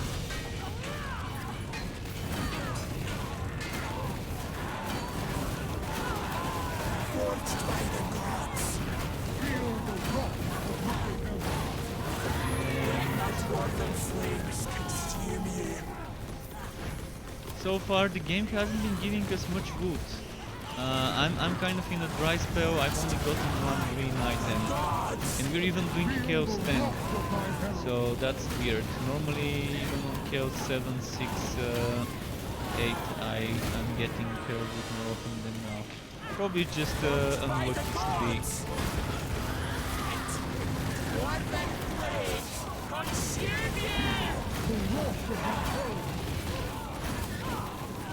Forged by the gods.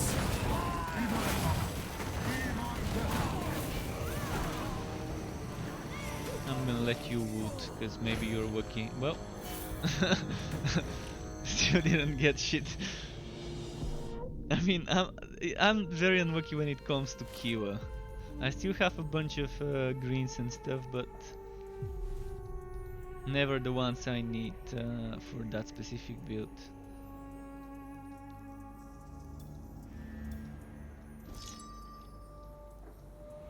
But reasonably fast runs. Reasonably fast. For a Chaos 10 it's pretty solid. I don't want cooldown increase. Again, cooldown increase, don't want that. Cooldown increase, the game is trolling us. Permanently reduced armor, no thanks. Alright, exploding enemies.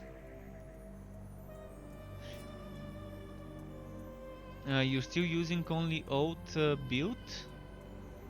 What do you mean old build? There aren't that many new things in the skills. You only have padded armor as a new skill. And there aren't new god skills either. I personally, when I use Conrad, I'm also using my old god skills, and I've only reworked some things in the skills by introducing padded armor in the mix. But old items, yeah. The thing about new items is the only difference in the new items is they can have double the counterattack damage, and they can have health drain. That's it. No other difference in the items. Crit chance, crit damage, cooldown reduction, HP, all of this is the same. So the only difference is you can get health drain and you can get more counterattack damage. Yeah, health drain. I mean, it's gonna be difficult to get a good item with health drain and cooldown reduction and crit chance and damage and HP. It's gonna be difficult. Yeah. I was using the Thrice Blessed Copper Meadow until yesterday. I think what you need now is a cooldown reduction meadow with good stats. But until you find a good one, you're probably better off using the Thrice Blessed Meadow if you have good stats. But probably the best meadow for you right now might be the one with the cooldowns. I don't think there's any other that would be good enough to use.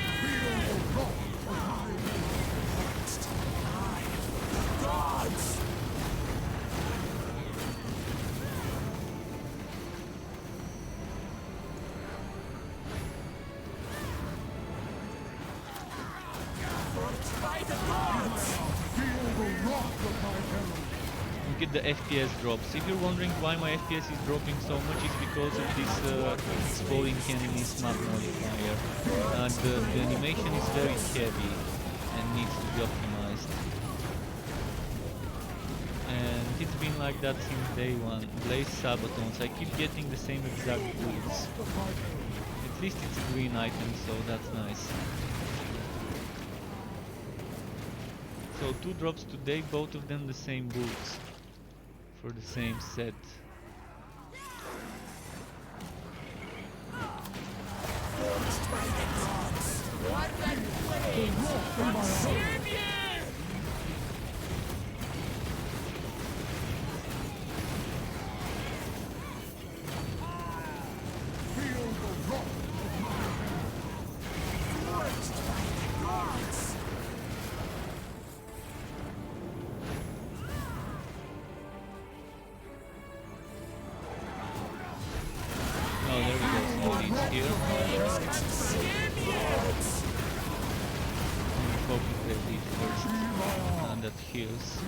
Oh, there's 2 healers. There's the healer and the shaman healer.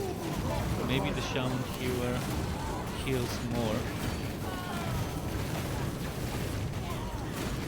Fuck that double heal. Look at how annoying the double heal is. I'm gonna focus maybe the shaman now, because the other one seems to get killed too fast. Split pushing then seems to work, yeah.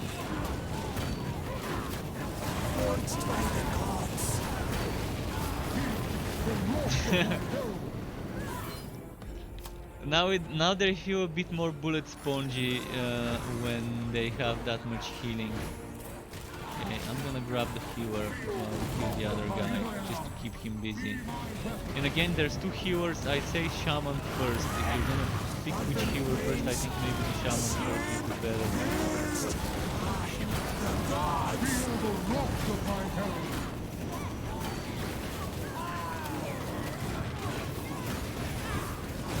By the gods! Feel the wrath of my hand. Let not dwarven flames consume you! Feel the wrath of my hand.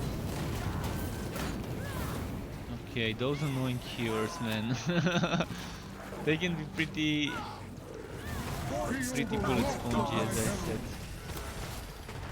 Grab this one first again. Let not dwarven flames consume you! Forged by the gods! Be my arm. Feel my weapon. I got over poisoned. Oh, this guy healed back to full HP. Forged by the gods! Feel the wrath of my hand. Dwarven flames consume you!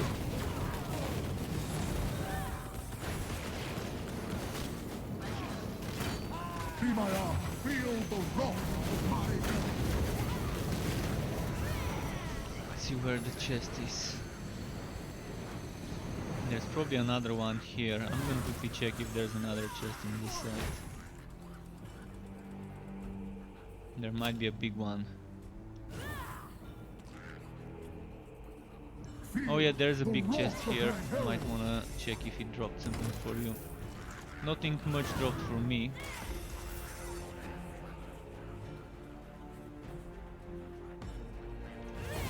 Feel the wrath of my hand.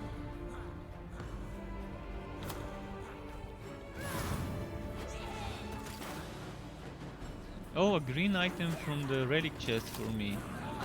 Or is it? Yeah, it is a green item. And it's builder, so it's for the turret set. I might switch to the turret build on the next map, just for a little bit of variety to play a different build. Or even the mortar build I was playing earlier. Feel the wrath of my hand.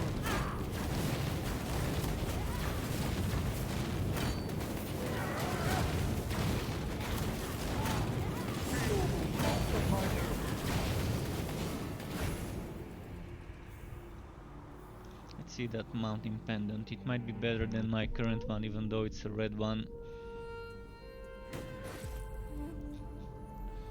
Mountain pendant. Is it better? No. So what did I get? Builder gauntlets. I'm gonna check them. Hey Gwaine, Gwaine says my invasion rings are still bugged. Any suggestion for a solution? If you're playing Kiwa, no solution until they patch. I'm hoping with the anniversary patch next month, if it is next month, they would fix it. But right now my invasions, I've stopped doing invasions on Kiwa until they fix the rings. So yeah, kind of boring. Kind of boring having to not do that on Kiwa. So let me switch to the turret build quickly.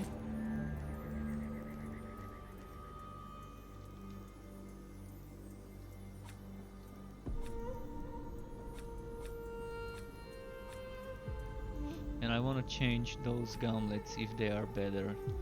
Whether they're better, we're gonna see now. So a bit more damage, it gives crit damage, less armor, it gives less HP, no resistance to damage over time. I'm not sure whether it's worth it for that 60 more damage and 42 crit damage. But let's do it. Let's equip it. And let's do a blessing on it.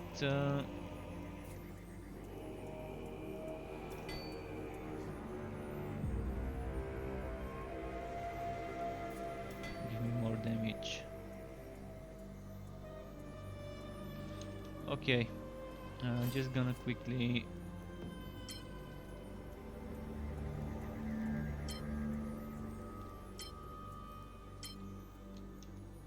do this. Yeah, I already missed out on 10 rings, so I'm not gonna miss on the other 20. Before I realized it was not giving me rewards, I had already collected 10. so I fucked myself over by not paying attention. And by the way, if you wanna join us, we're gonna be doing Chaos 10, and we already have been doing Chaos 10. Welcome to join us on the next map if you want.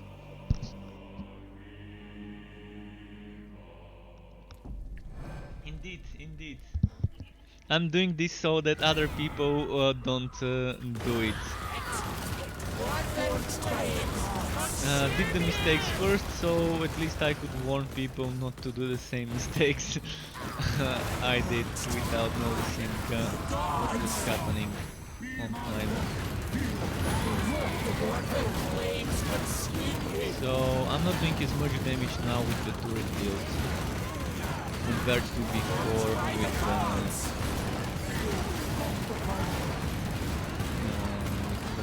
what's its name? Not healing with the melee build.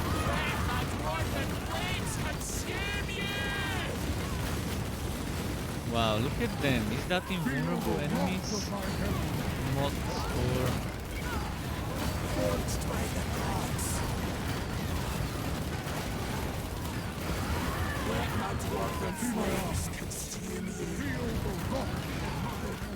yeah, Q only has one ability from what I'm seeing. Only one ability skill. I think every hero only has one ability skill right now. You can consider Bragi to maybe have 2 mobility skills if you consider his jumpy skill as a mobility skill. And maybe let's say 2.5 for Bragi, because he has his space bar, which is the hook. So it's very clunky when there's enemies around you. So every class right now does have one major mobility skill, which is kind of like escape mechanic or just letting you move around the map quicker. With Conrad and Bragi, it's an energy skill. With Kiwa, it's an archetype skill with the dodge rolls. Not Kiwa, with Elessa. With Elessa, it's archetype with the dodge rolls. With Kiwa, it's a cooldown skill with explosive rush. And who am I missing? Ewantier, it's energy cost skill with some cooldown, depending on whether it's heroic or not. It's normally cooldown, but if you have the heroic, it's energy cost instead of cooldown.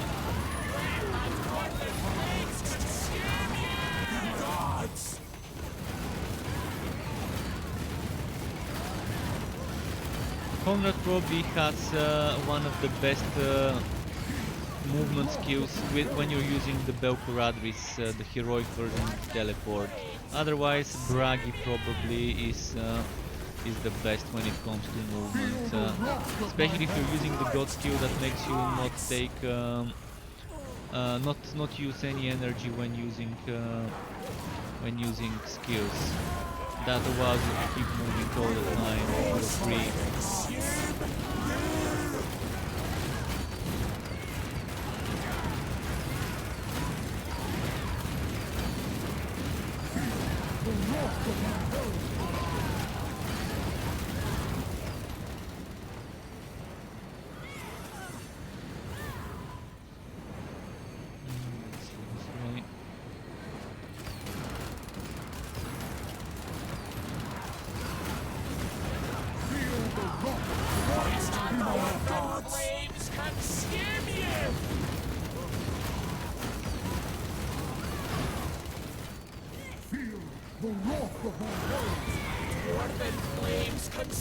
So Bragi has pretty similar movement skill animation as Kiwa, by the way, except Kiwa has an explosion again with it, whereas Bragi doesn't, and Kiwa is a cooldown one, Bragi is not. But pretty similar, just charging forward, leaving a trail is something that Bragi can do if he modifies the skill that way. Yeah, I'm dying much more with this build. I'm gonna switch back to melee. I think the melee build is the one I want to be using in a team when doing Chaosbane. It's just a lot more damage reduction for the whole team and a lot more damage compared to the turret build.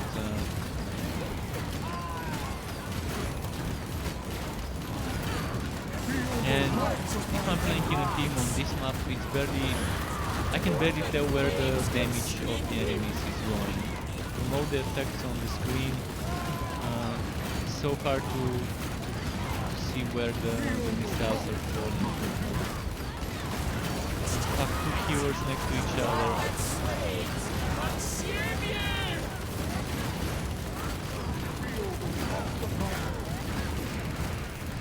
Just wanted to test how good the turret setup is. Team-based Chaosbane run, but yeah, better to go with the melee. I can test Mortar next, but I don't think it's gonna be worth it, so I'm just gonna go for the melee. It was working before, so seems to be the one I wanna be using. Feel the wrath of my herald. Forged by the gods.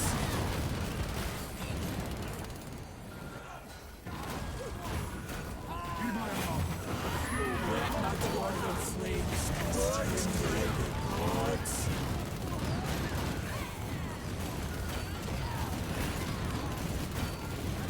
Feel the wrath of the warriors by the gods.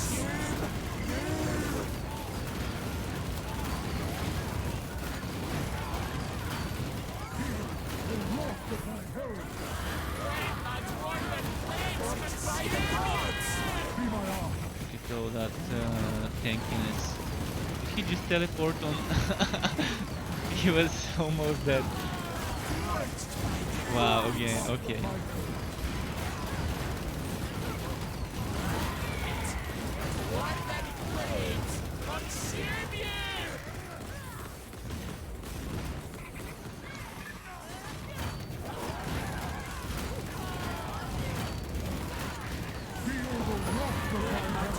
Oh, whoa. Yeah, a lot of damage for me. I'm definitely much more tanky with much more damage reduction on the melee build with Kiwa.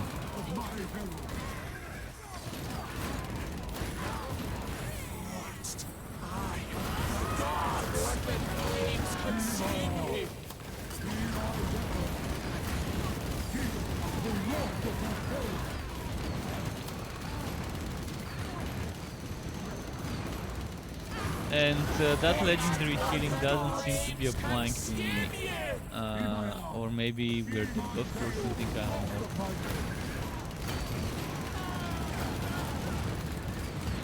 know. My teammate, if you're wondering what I'm talking about, my teammate is using legendary healing. And it does work on him. It's supposed to heal me as well when it's healing him, but maybe we need to be very close to each other.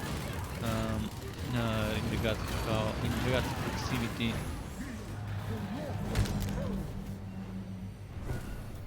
And the boss keeps getting healed. Not sure from whom. Is it from the blue field? Is it from the enemies? Normally it would heal fully when we both die, but it was just me. It was just me dying. It hasn't been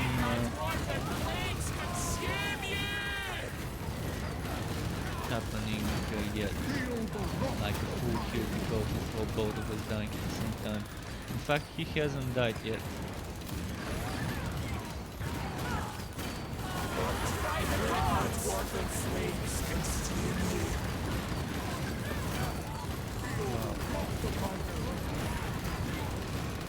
If I switch to the mage, we would be killing stuff much quicker, by the way. If I go to the melee mage build on Ewan here, for multiplayer with him, even on the Ut1 build, we're gonna be killing shit much faster. Even on the damage over time Morvo build, things will die quicker than right now.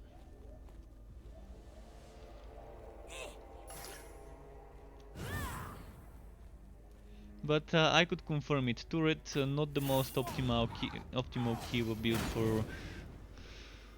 for Chaos 10, even in a team. Going back to the melee setup. And instead of Gromrio, I'm gonna put Siege Breaker.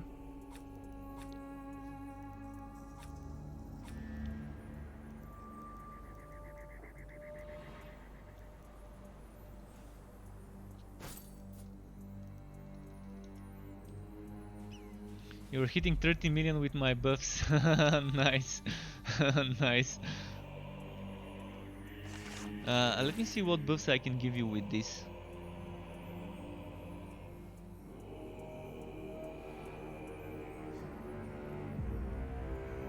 Alright, take a minute. So with this one, I can give you up to 250% damage, 25% damage reduction.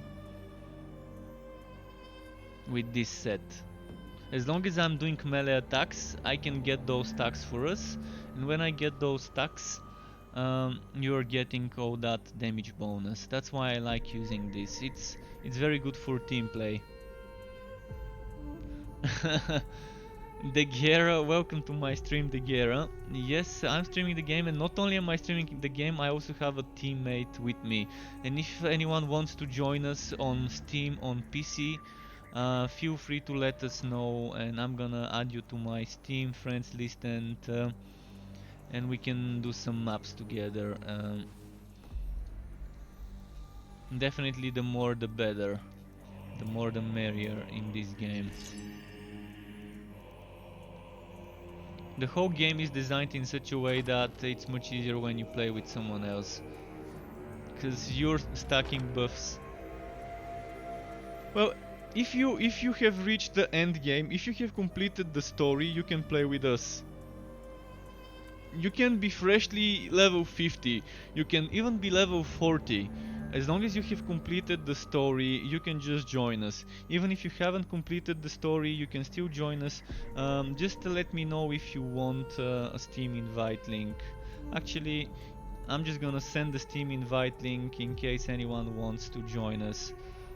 Feel free to do so. I think this link is still valid. It expires probably in 3 weeks or so, so I'm gonna post it in the chat. You can use that link to invite me, or to just add me on Steam. Multiplayer definitely is dead, so think of this game as a single player game rather than a multiplayer game for now.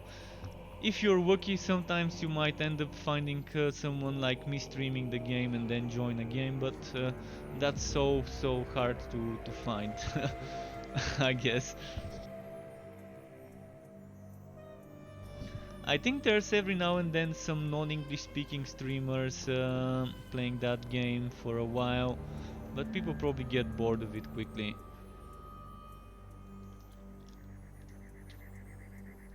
Okay, we're gonna do the next map now.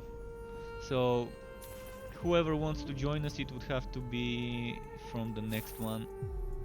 Crit chance reduced. I don't think I want that, but we might as well do it. It's not gonna be that good, but I don't have much gold to keep rerolling for maps. Alternatively, I could let him be the one rerolling for maps, but it's fine.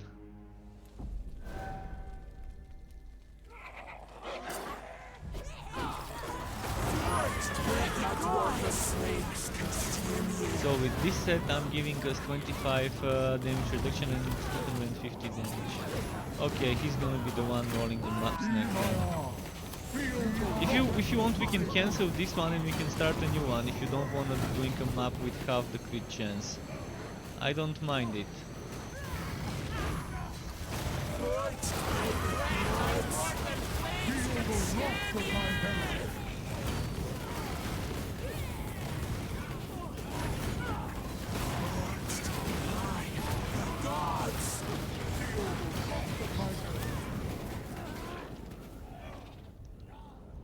Oh, you're only level 70. Yeah, enjoy your story while it lasts.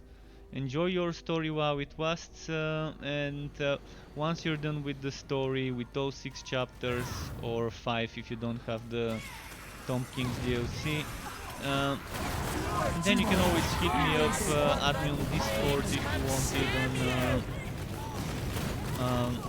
and we can always team up when I'm not busy with other games. Right now I'm focusing a bit more on farming for Chaosbane. I have a perfect opportunity to farm more on Chaosbane because I don't feel the need to do that on other games. Maybe only on Borderlands I feel the need to do some more farming, to maybe finally do a build after a lot of time of not doing builds with Borderlands 3. I don't know, Borderlands 3 somehow has been feeling very disappointing lately to me. It seems to be doing the opposite of what I expect a game like that to be doing. That's why I've been unable to enjoy it maybe. Maybe just not the game for me, the way I thought it would be. Chaosbane, on the other hand, has been becoming more and more enjoyable to me with every update.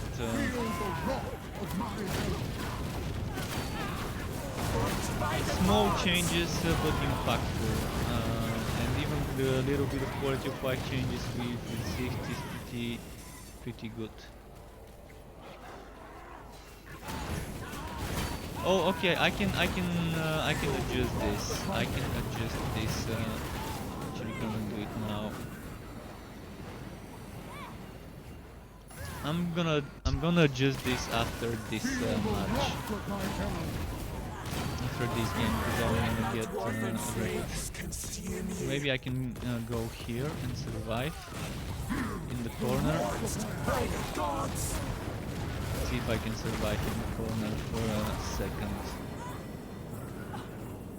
So mic volume needs to be increased. Okay, and we can reduce the gain, and that should be fine now. Yeah, it should be better now. I both increased the mic volume, and I also decreased the game audio.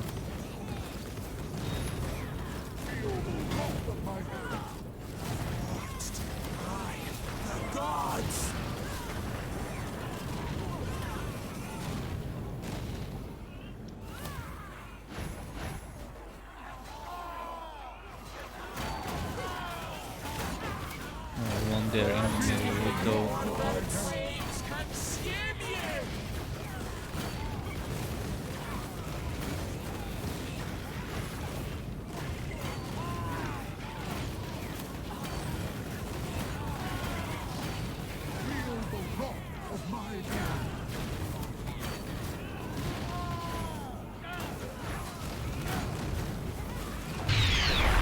And thank you for the follow, the gear. Welcome to the Struck Club. Enjoy your stay, dude, and it is appreciated. And by the way, to those of you who joined the stream a bit later, I will be streaming and playing and making YouTube content for Minecraft Dungeons when it launches. Of course, that is if I really end up enjoying the game that much, but from what I've seen so far, I can kind of say it's pretty safe to assume I will be enjoying it and making content for it and streaming it for quite some time. So if any of you is interested in Minecraft Dungeons, in 3 weeks, on the 26th of May, it's launching. You could pre-order it now, or you could just wait until the game is out and you see more of it. There's plenty of beta footage already on YouTube. That might help you decide whether it's the game you would be interested in. But it's your typical hack and slash experience, only that it's voxel. So if you can't get past the voxel Minecraft graphics, that's definitely not gonna be something for you. But if you like that type of art style, you're probably gonna be delighted from Minecraft Dungeons. It's got interesting itemization and skill systems.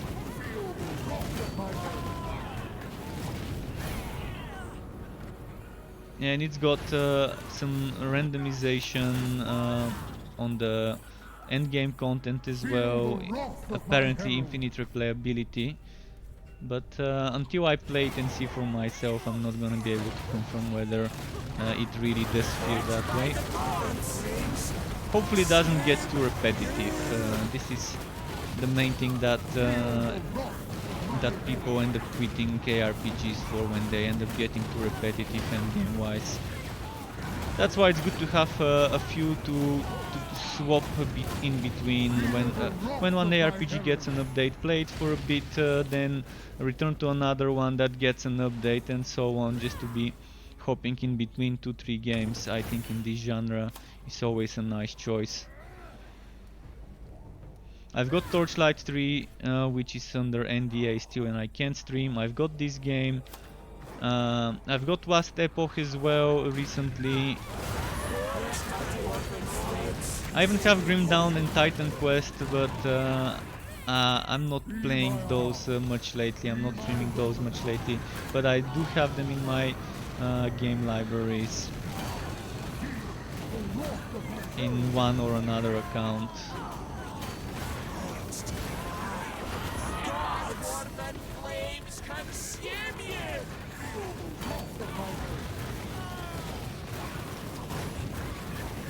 Oh wow, wow, wow. See, this boss, even with the melee build is still a bit difficult due to all the damage over time from those fields. Ah, fuck. But definitely surviving more than with my turret build.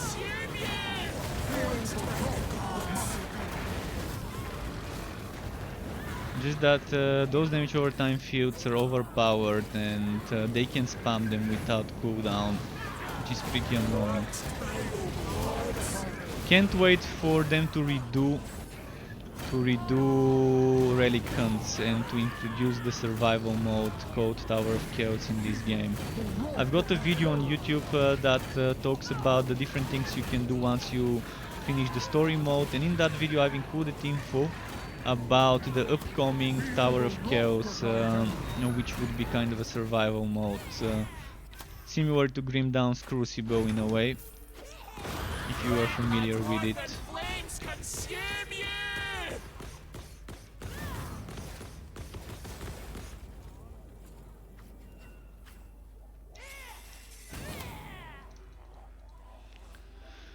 Okay, next I'm thinking of changing characters.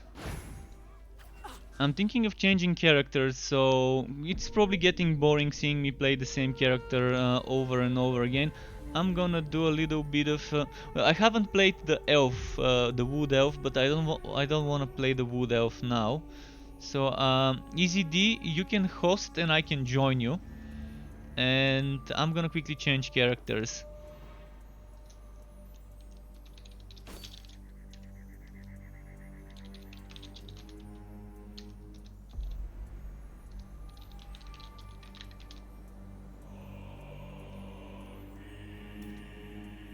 I wish we could swap heroes without needing to go to the main menu. That might be a very nice quality of life option. So should I play mage or braggy? Let's play mage. I started my stream with the mage, so some of you maybe haven't seen me play it if you joined later. Eventually I can switch to braggy. I've got like an hour more of streaming. It's 32 past midnight. Let's say I'm gonna stream to half past midnight. So let's see if he's gonna invite me. If he doesn't invite me, I'm gonna invite him.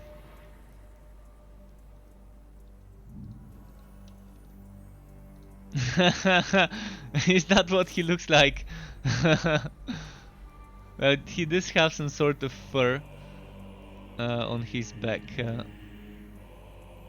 Let's see, is he inviting or... Okay, I accepted his invite. So the mage build you're gonna see me play right now is the more defensive mage build. It's a more defensive mage build, but it still can dish out decent damage. Later on I'm gonna show you something more offensive. For now, let's do this one. For team play, this is a great setup, honestly.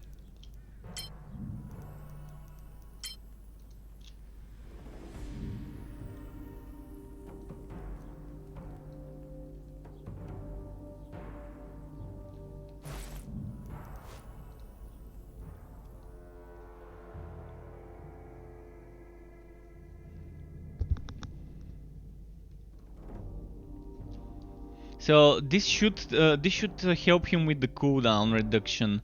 My heroic skill should give him 20% cooldown reduction, and if he switches his banner to the damage banner, which he probably doesn't even need to, he can get even more cooldown reduction. This is something new they've added. Not only movement speed, but also damage reduction, damage and cooldown reduction to this skill. Before it was only, I think, the damage and maybe the damage reduction.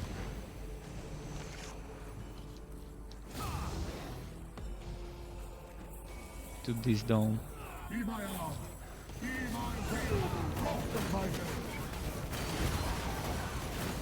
the winds of magic grant me power!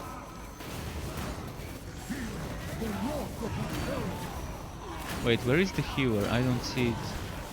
There should be someone, maybe he's there. Oh, there we go, that's the healer, the shaman. Feel the wrath of my herald. Be my arm. Be my You can see I even have enough cooldown reduction to get 2 domes up at the same time. wrath of my herald.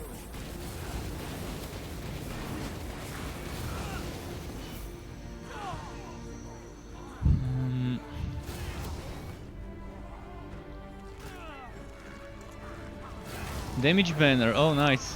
Yeah, the damage banner gives so much cooldown, and it stacks with the cooldown reduction from this. And if you have Bragi with the cooldown reduction buff from Ever Peak, it's basically spamming skills.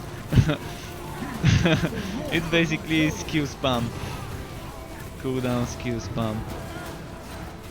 And this is Chaosbane, by the way, that we are doing.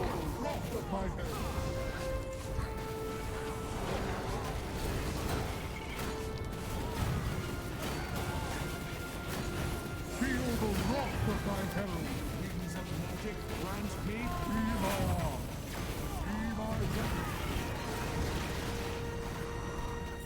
Yeah, we're stacking so much damage reduction and damage. It's nice.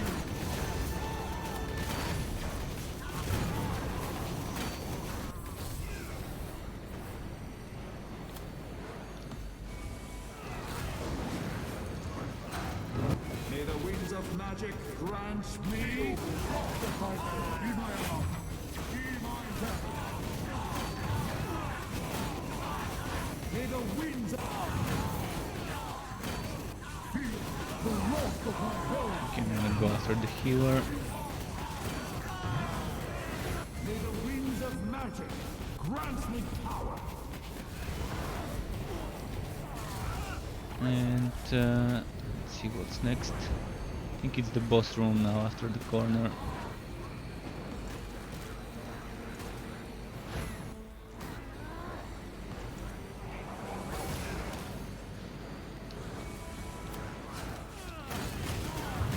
May the winds of I'm gonna go after the healer first.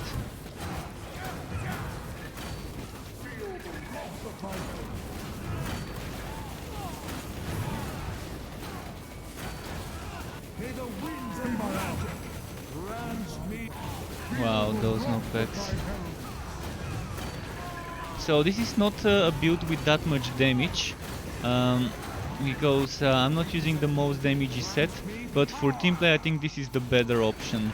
Ult 1 for team play just buffs everyone's cooldowns, it gives everyone a lot of crit damage, crit chance, damage, movement speed, damage reduction. It's just a great build for team play using the ult 1 set. And it still does decent damage. I mean, I can do 15, 20, 25 mil hits, sometimes even close to 30. That's more than enough. More than enough. Even for Chaos then. Wow. To healers, eh? Feel the wrath of my herald. magic grant me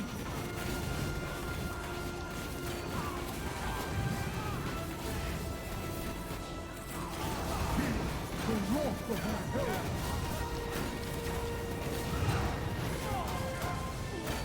Be my arm. May the winds of magic grant me Feel the 2 greens. Of course I'm gonna switch to the mage and I'm gonna get 2 greens. When I was playing on my dwarf, I couldn't get that much. See, on the dwarf I needed greens much more, because the build I was playing was using 5 green, 5 red items on the dwarf. But at least it's dropping. At least it's dropping. Yeah, it's the perfect mage build for team play.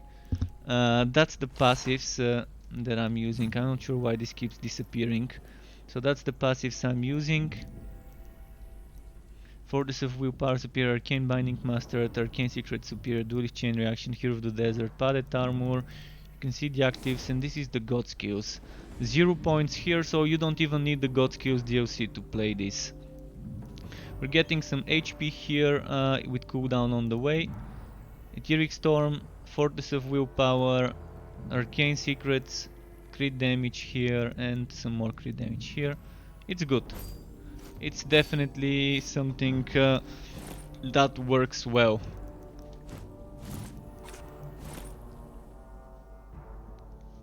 Regardless whether it's solo or team play, it's sacrificing some damage for survivability and utility compared to the build I uploaded some time ago, like 2 weeks ago or so, the Zyre Phantom 2.0. I'm probably gonna update this one too. It's just pretty similar to the other one, that's why I wanted to farm items on Conrad, and I'm probably gonna upload the Conrad build soon. I really wanted to get some health drain items on Conrad before I make the build, but I couldn't farm them the past few days, and I just got bored trying to farm for him. I'm not gonna give up though, I'm gonna still keep oh wait, something's glitchy, maybe because he's hosting, the game is getting buggy and it keeps unequipping my skill, my heroic skill from Blade of Azire. It's a weird glitch, it's the first time I'm seeing this glitch. But I think it has something to do with him being on Conrad and being the host and the game just glitching out on me.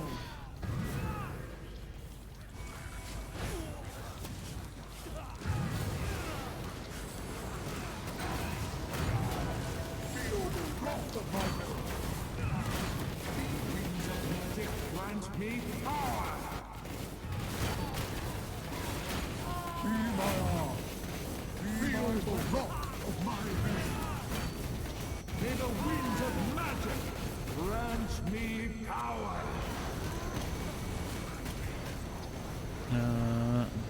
this way.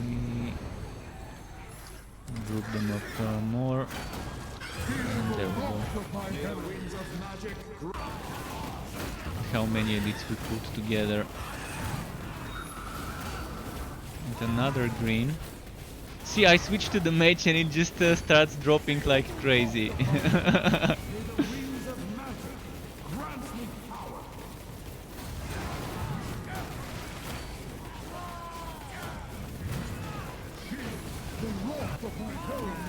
Unlucky kill. Oh fuck, I forgot to escape. Anyways, I can revive always.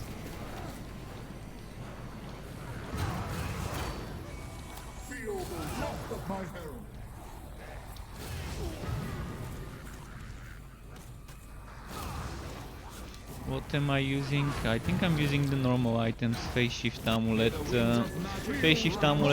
Blade of Azire, Relentless Sentinel, and then I'm using Crystalline Ring, Ring of Kotek. If anyone was wondering about the gear I'm using. Of course, Ring of Kotek is just optional. I just didn't have anything better to pick, that's why. It's not bad, it's a ring that can heal energy and HP, so it's okay. Again, didn't escape the explosion. May the winds of magic grant me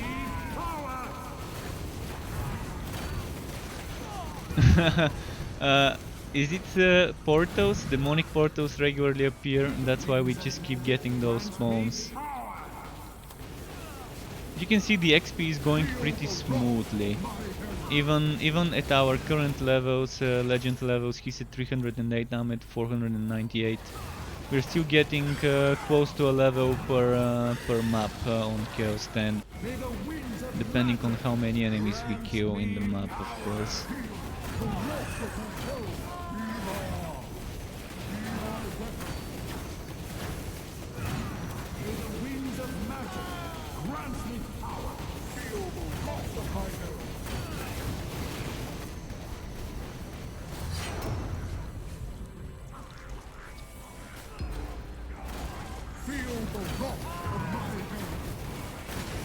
May the winds of magic grant me power! Okay, let's get this one first. Feel the wrath of my herald. Oh, and there's another one at the back that just spawned. Yeah, that map's gonna be a lot of XP with all those demonic portals constantly appearing bits. Oh, another healer maybe?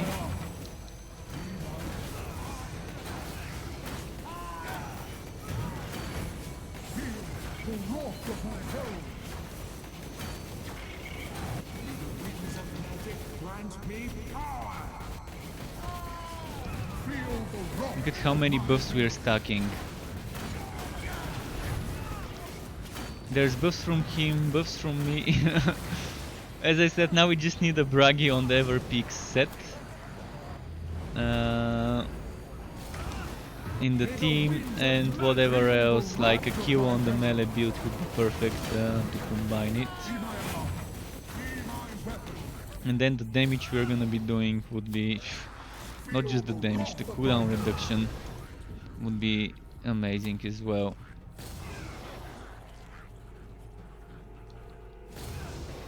I'm gonna switch to Bragi on the Ever Peaks after one or two more maps. Just so you can see Bragi and Conrad in a team on cooldown based builds with cooldown reduction passives.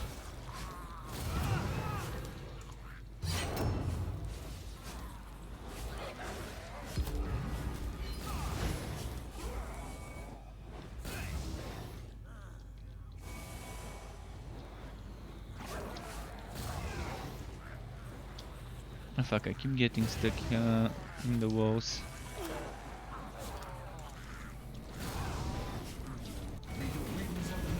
Grant me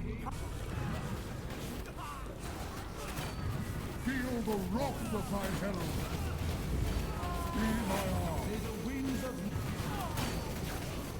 And he's getting melted once we focused him. His banner, together with my dome, is minus 40% cooldown reduction. This makes him so damagey. The Solon build, when you get it down to being able to constantly spam meteors, is such a strong set. The Solon set that he's playing.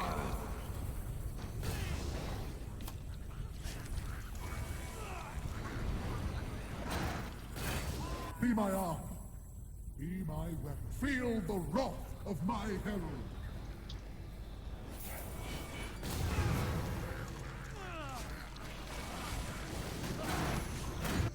Feel the wrath. And I'm also buffing him with my God skill, by the way. So I think I'm giving up to 200% damage. 10% crit chance, let me check. So the damage I'm giving... Fuck, this disappeared again. 20... 100... so 120% damage. Then another... another 60% damage reduction. And 20% cooldown reduction and 20% movement speed and 10% crit chance. So basically shit tons of stuff is what I'm giving to the teammates. And also when I'm using a fire spell, I'm giving my teammates 3% health restored.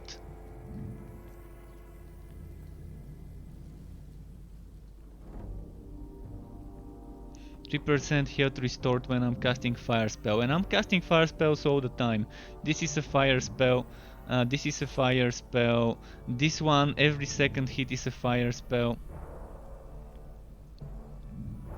This one is a fire spell, so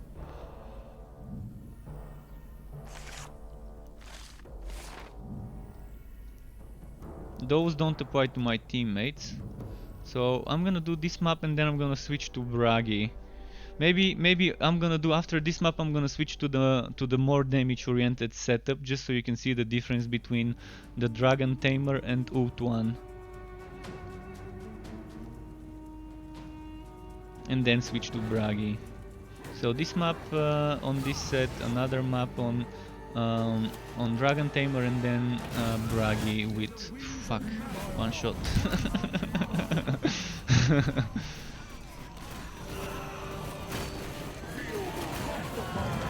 Not even sure what happened. I think I teleported in the middle of exploding skeletons, if this is an exploding skeleton map.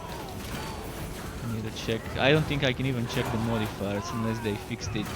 I think only the host can see the map modifiers. Nope, no exploding skeleton, so I'm not even sure how I ended up getting one shot. It was weird.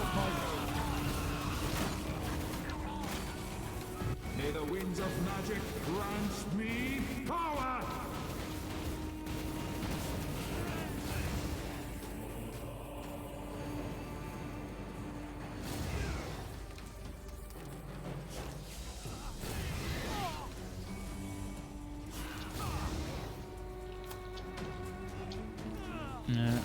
Here.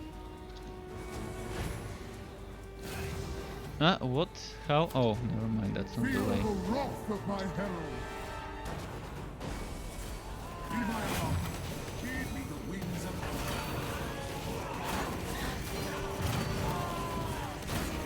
Feel the wrath of my herald.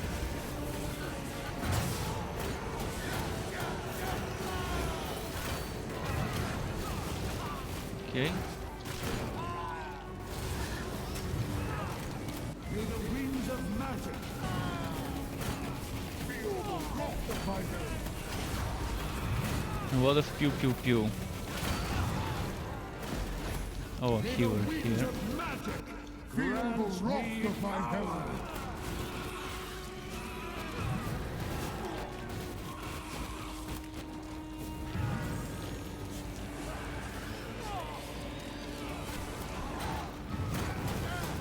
Somehow I couldn't do much. Oh, I think maybe he had some damage reduction, because now I started doing damage. Those enemies in this zone have a phase during which you can barely do damage. Sometimes I see myself doing 119 damage, then suddenly bam, 20 million damage after that shield or whatever it is gone. Feel the wrath of my herald.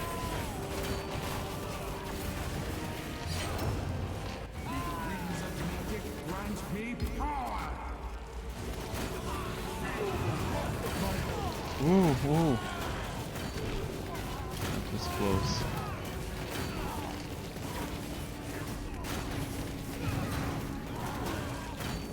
Feel the wrath of my herald.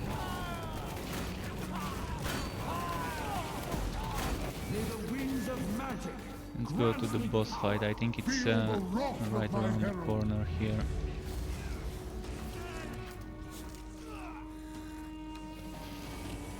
Oh no, that's not it. But still there's a lot of enemies here, so... The wrath of my herald. May the winds of magic grant me power!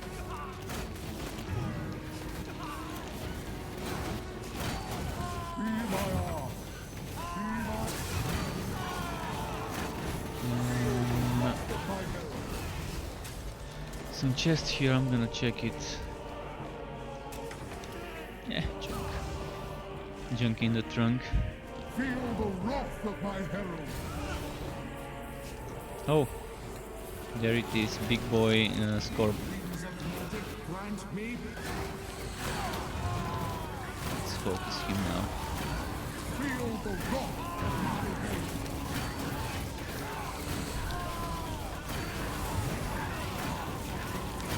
the winds of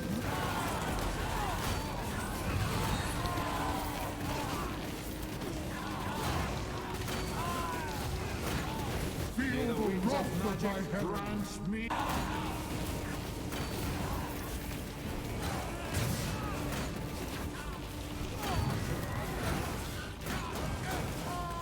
So with this build, the more you stay still, the better your damage and survivability is, and not just yours, the team's as well. If I stay still for like 2 seconds, I get that extra buff field on the ground from my item.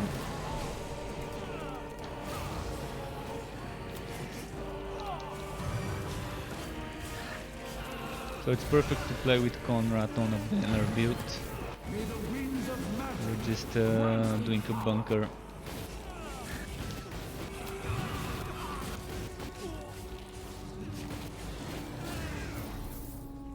Is that where it was?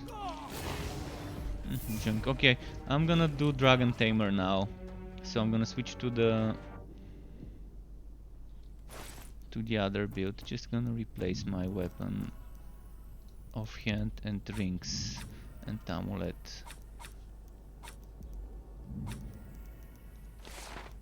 And it's pretty much the same passives, except Arcane Binding is kind of heroic. The same god skills and the same actives.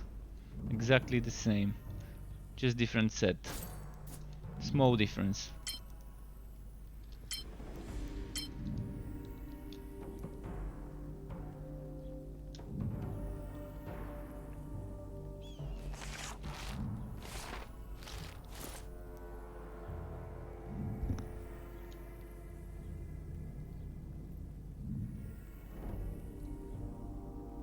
So my damage in team should probably reach the 50 million, maybe even 60 million mark, depending. I'll see. I can definitely reach 40 something, 50 so, but 50 is very rare with my current items and skills. But I wanna see if I'm in a team with just the Solan's build Conrad, how much I can push it. With the other build I was getting, I think, close to 40, maybe a little over 40. I wasn't paying attention much. I'm gonna be a bit more squishy with this one though. Oh fuck, my skill is gone. What sort of bug is this? I keep equipping this skill, it keeps getting unequipped. And that's my main damage skill. Without it I... Okay, there we go. Now we have damage.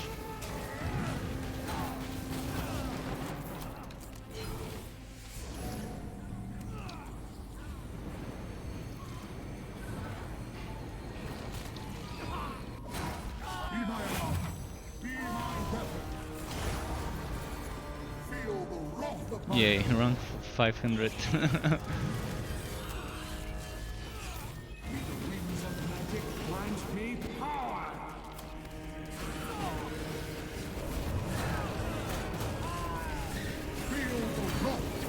See, so far 38 has been the highest I saw, without stacking and just me. We'll see how far I can push it with all the things proccing at the same time. This, and this, and we'll stay still. Well, it died too quick. The big boss would be the main test, where I can see how much damage I can push when I stand static for a couple of seconds and stack all the buffs.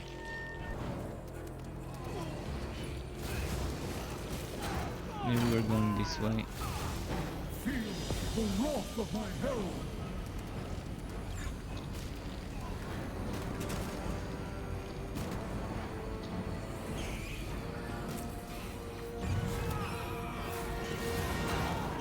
May the winds of magic grant me power.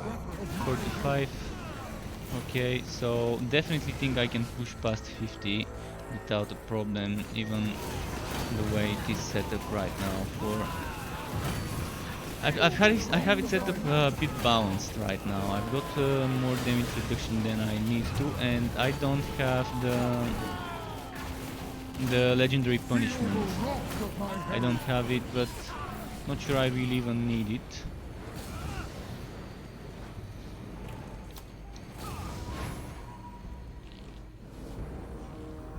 But if you want more damage, we can always get it.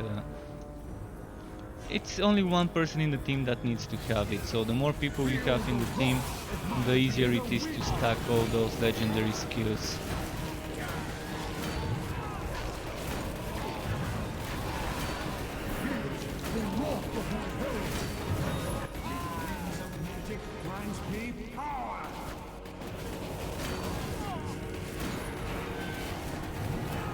Pretty much obliterated him quickly with the two of us.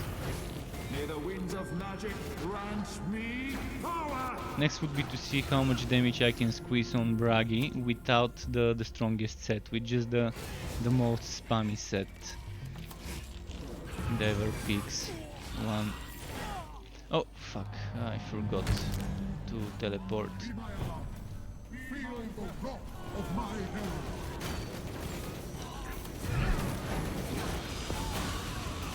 May the winds of magic grant me Feel the wrath of my herald.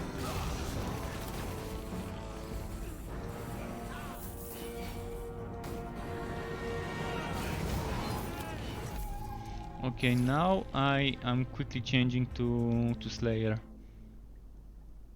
And no, the Dragon Tamer is not a pet build. It's just the name of the the name of the set.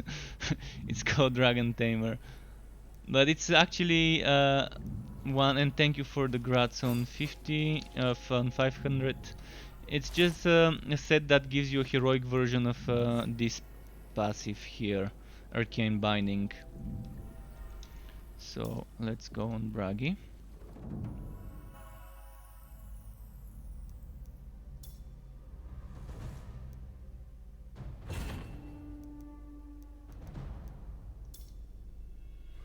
So I need to join him. Wonder if I can just click. Oh, my game crashed. Never mind, I need to restart my game now. That hasn't happened in quite some time to get my game to crash. Oh, he might as well just invite me now. Sure, he's probably listening.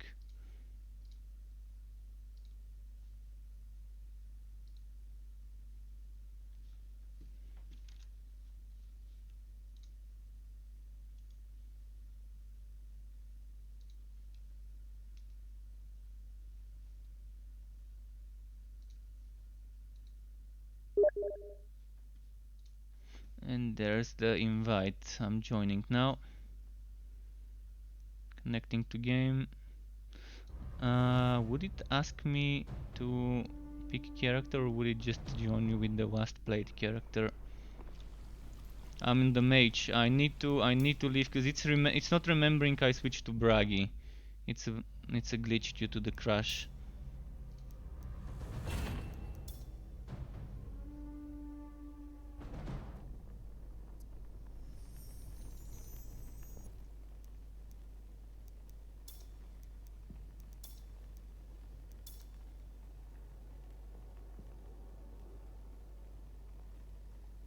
Is it gonna auto join, or or do I need to click? I think I need to click the join button. Alright, thanks.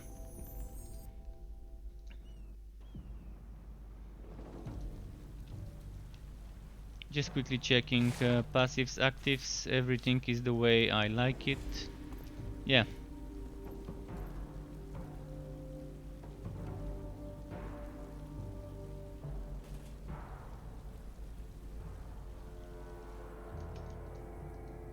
This is the more spammy set. It's not the strongest, but it's the spammiest.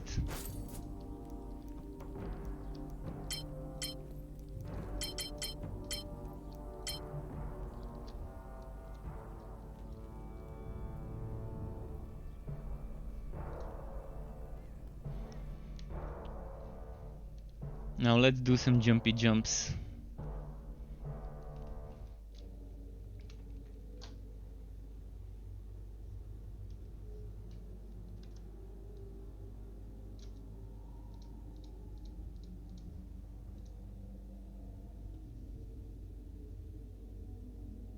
Wait, don't tell me my game crashed again. Oh no, never mind, it's not.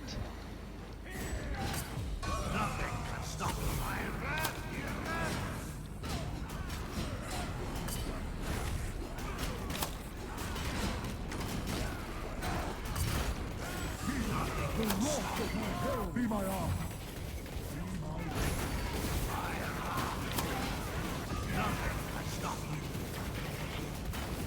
Feel the wrath of my I'm doing less damage than I normally do. Weird. Maybe I just need to build up some stuff.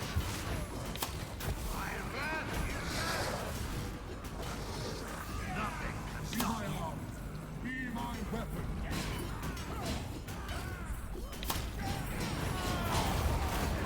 Feel the wrath of my herald.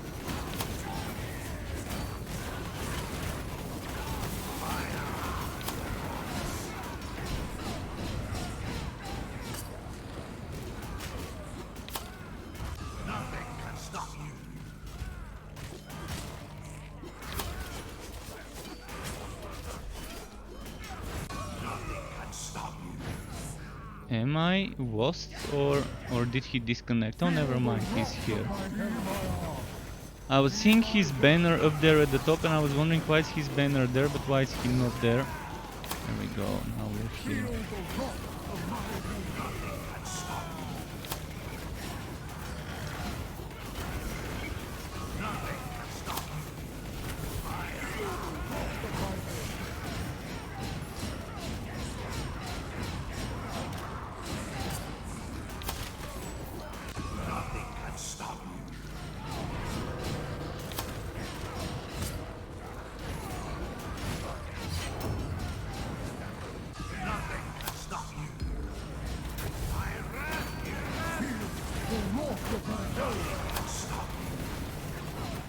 Be my arm.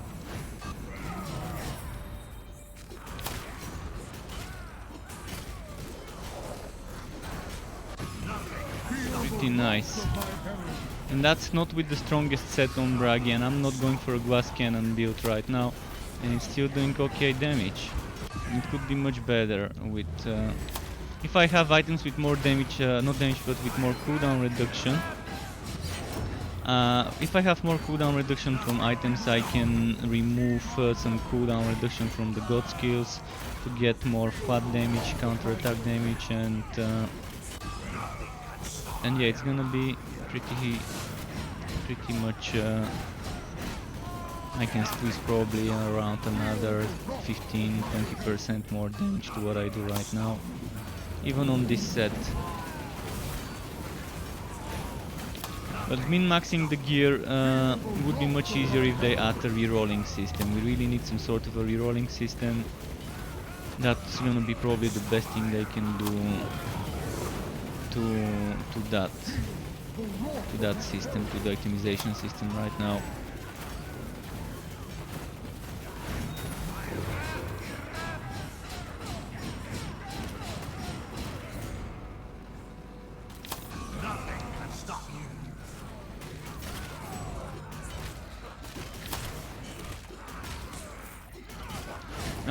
Just to make a comparison, I'm gonna do another map with the damage set. Still not gonna change my passives. I'm just gonna change my set to this one.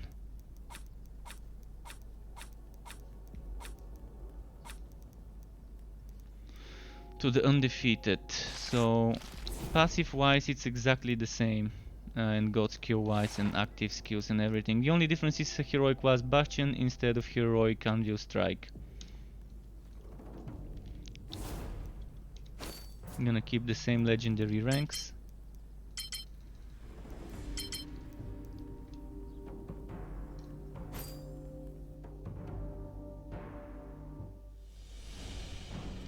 And let's see how much damage now. I think I saw 66-67 million before. Now maybe 70 something with this set. He's gonna be loving this because now I'm gonna give him more HP. I'm gonna be giving him much more HP with this set.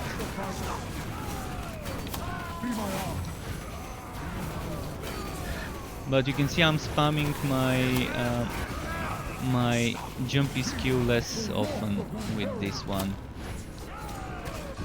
So overall the damage may be higher per hit but less hits per minute, so I probably prefer playing with the other one more. Depends on the situation. If there's more trash mobs, probably this is fine, because you kind of one-shot stuff, but if you don't one-shot stuff, probably the other build is better. But look at my HP now, 540 something thousand. When he was giving me a buff when he's nearby from his ring.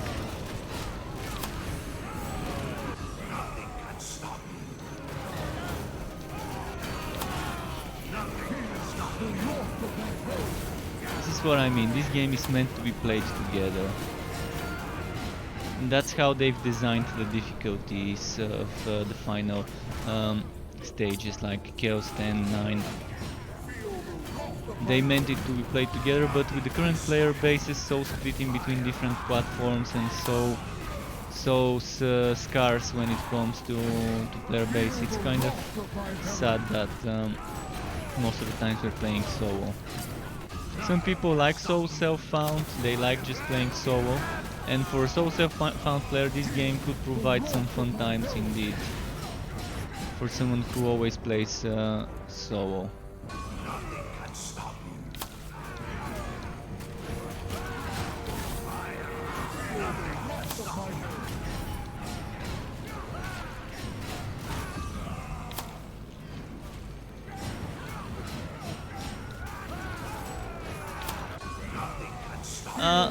Making it cross-platform comes with a lot of complications, and I don't think they have the manpower to develop in all of this, and in case something comes up, they might need a lot of time to fix stuff. I don't know.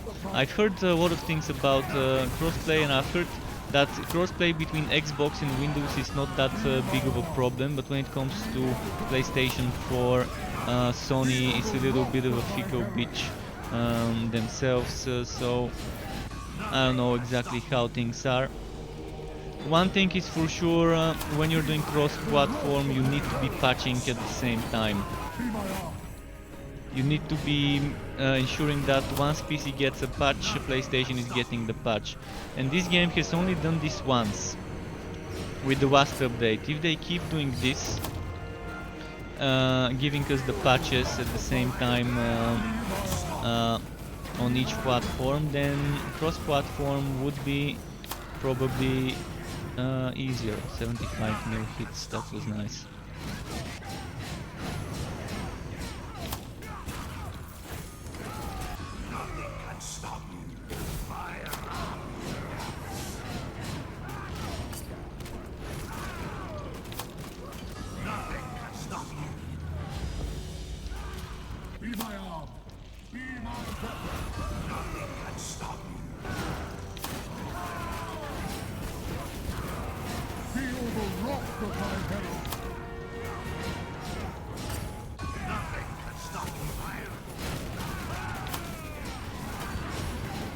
Okay, the boss might be here, yeah.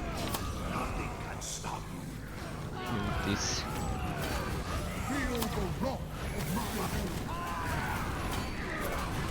Oh, 88 million, that's nice. Good hit. Very good hit.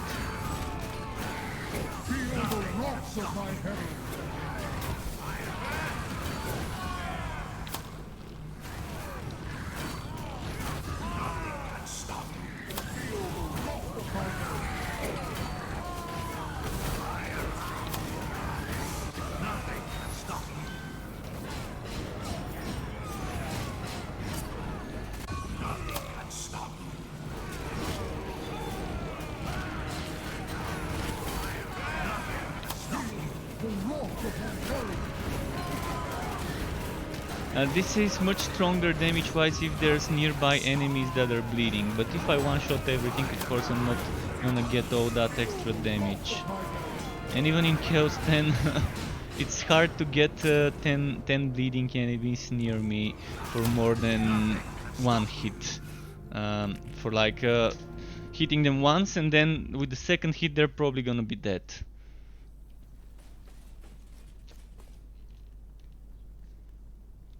So you can see we did 70, not 70, 80 something million here.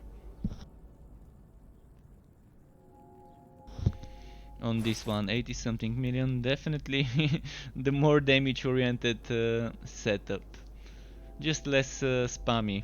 Now, if I were to do another thing, I wanna quickly switch, just give me a moment. I wanna switch to the Grimnir, just so I can show you how it would feel.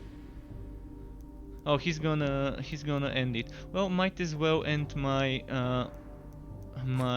run as well, cause it's 15 past midnight. Might as well call it a night here. But thanks for the runs indeed.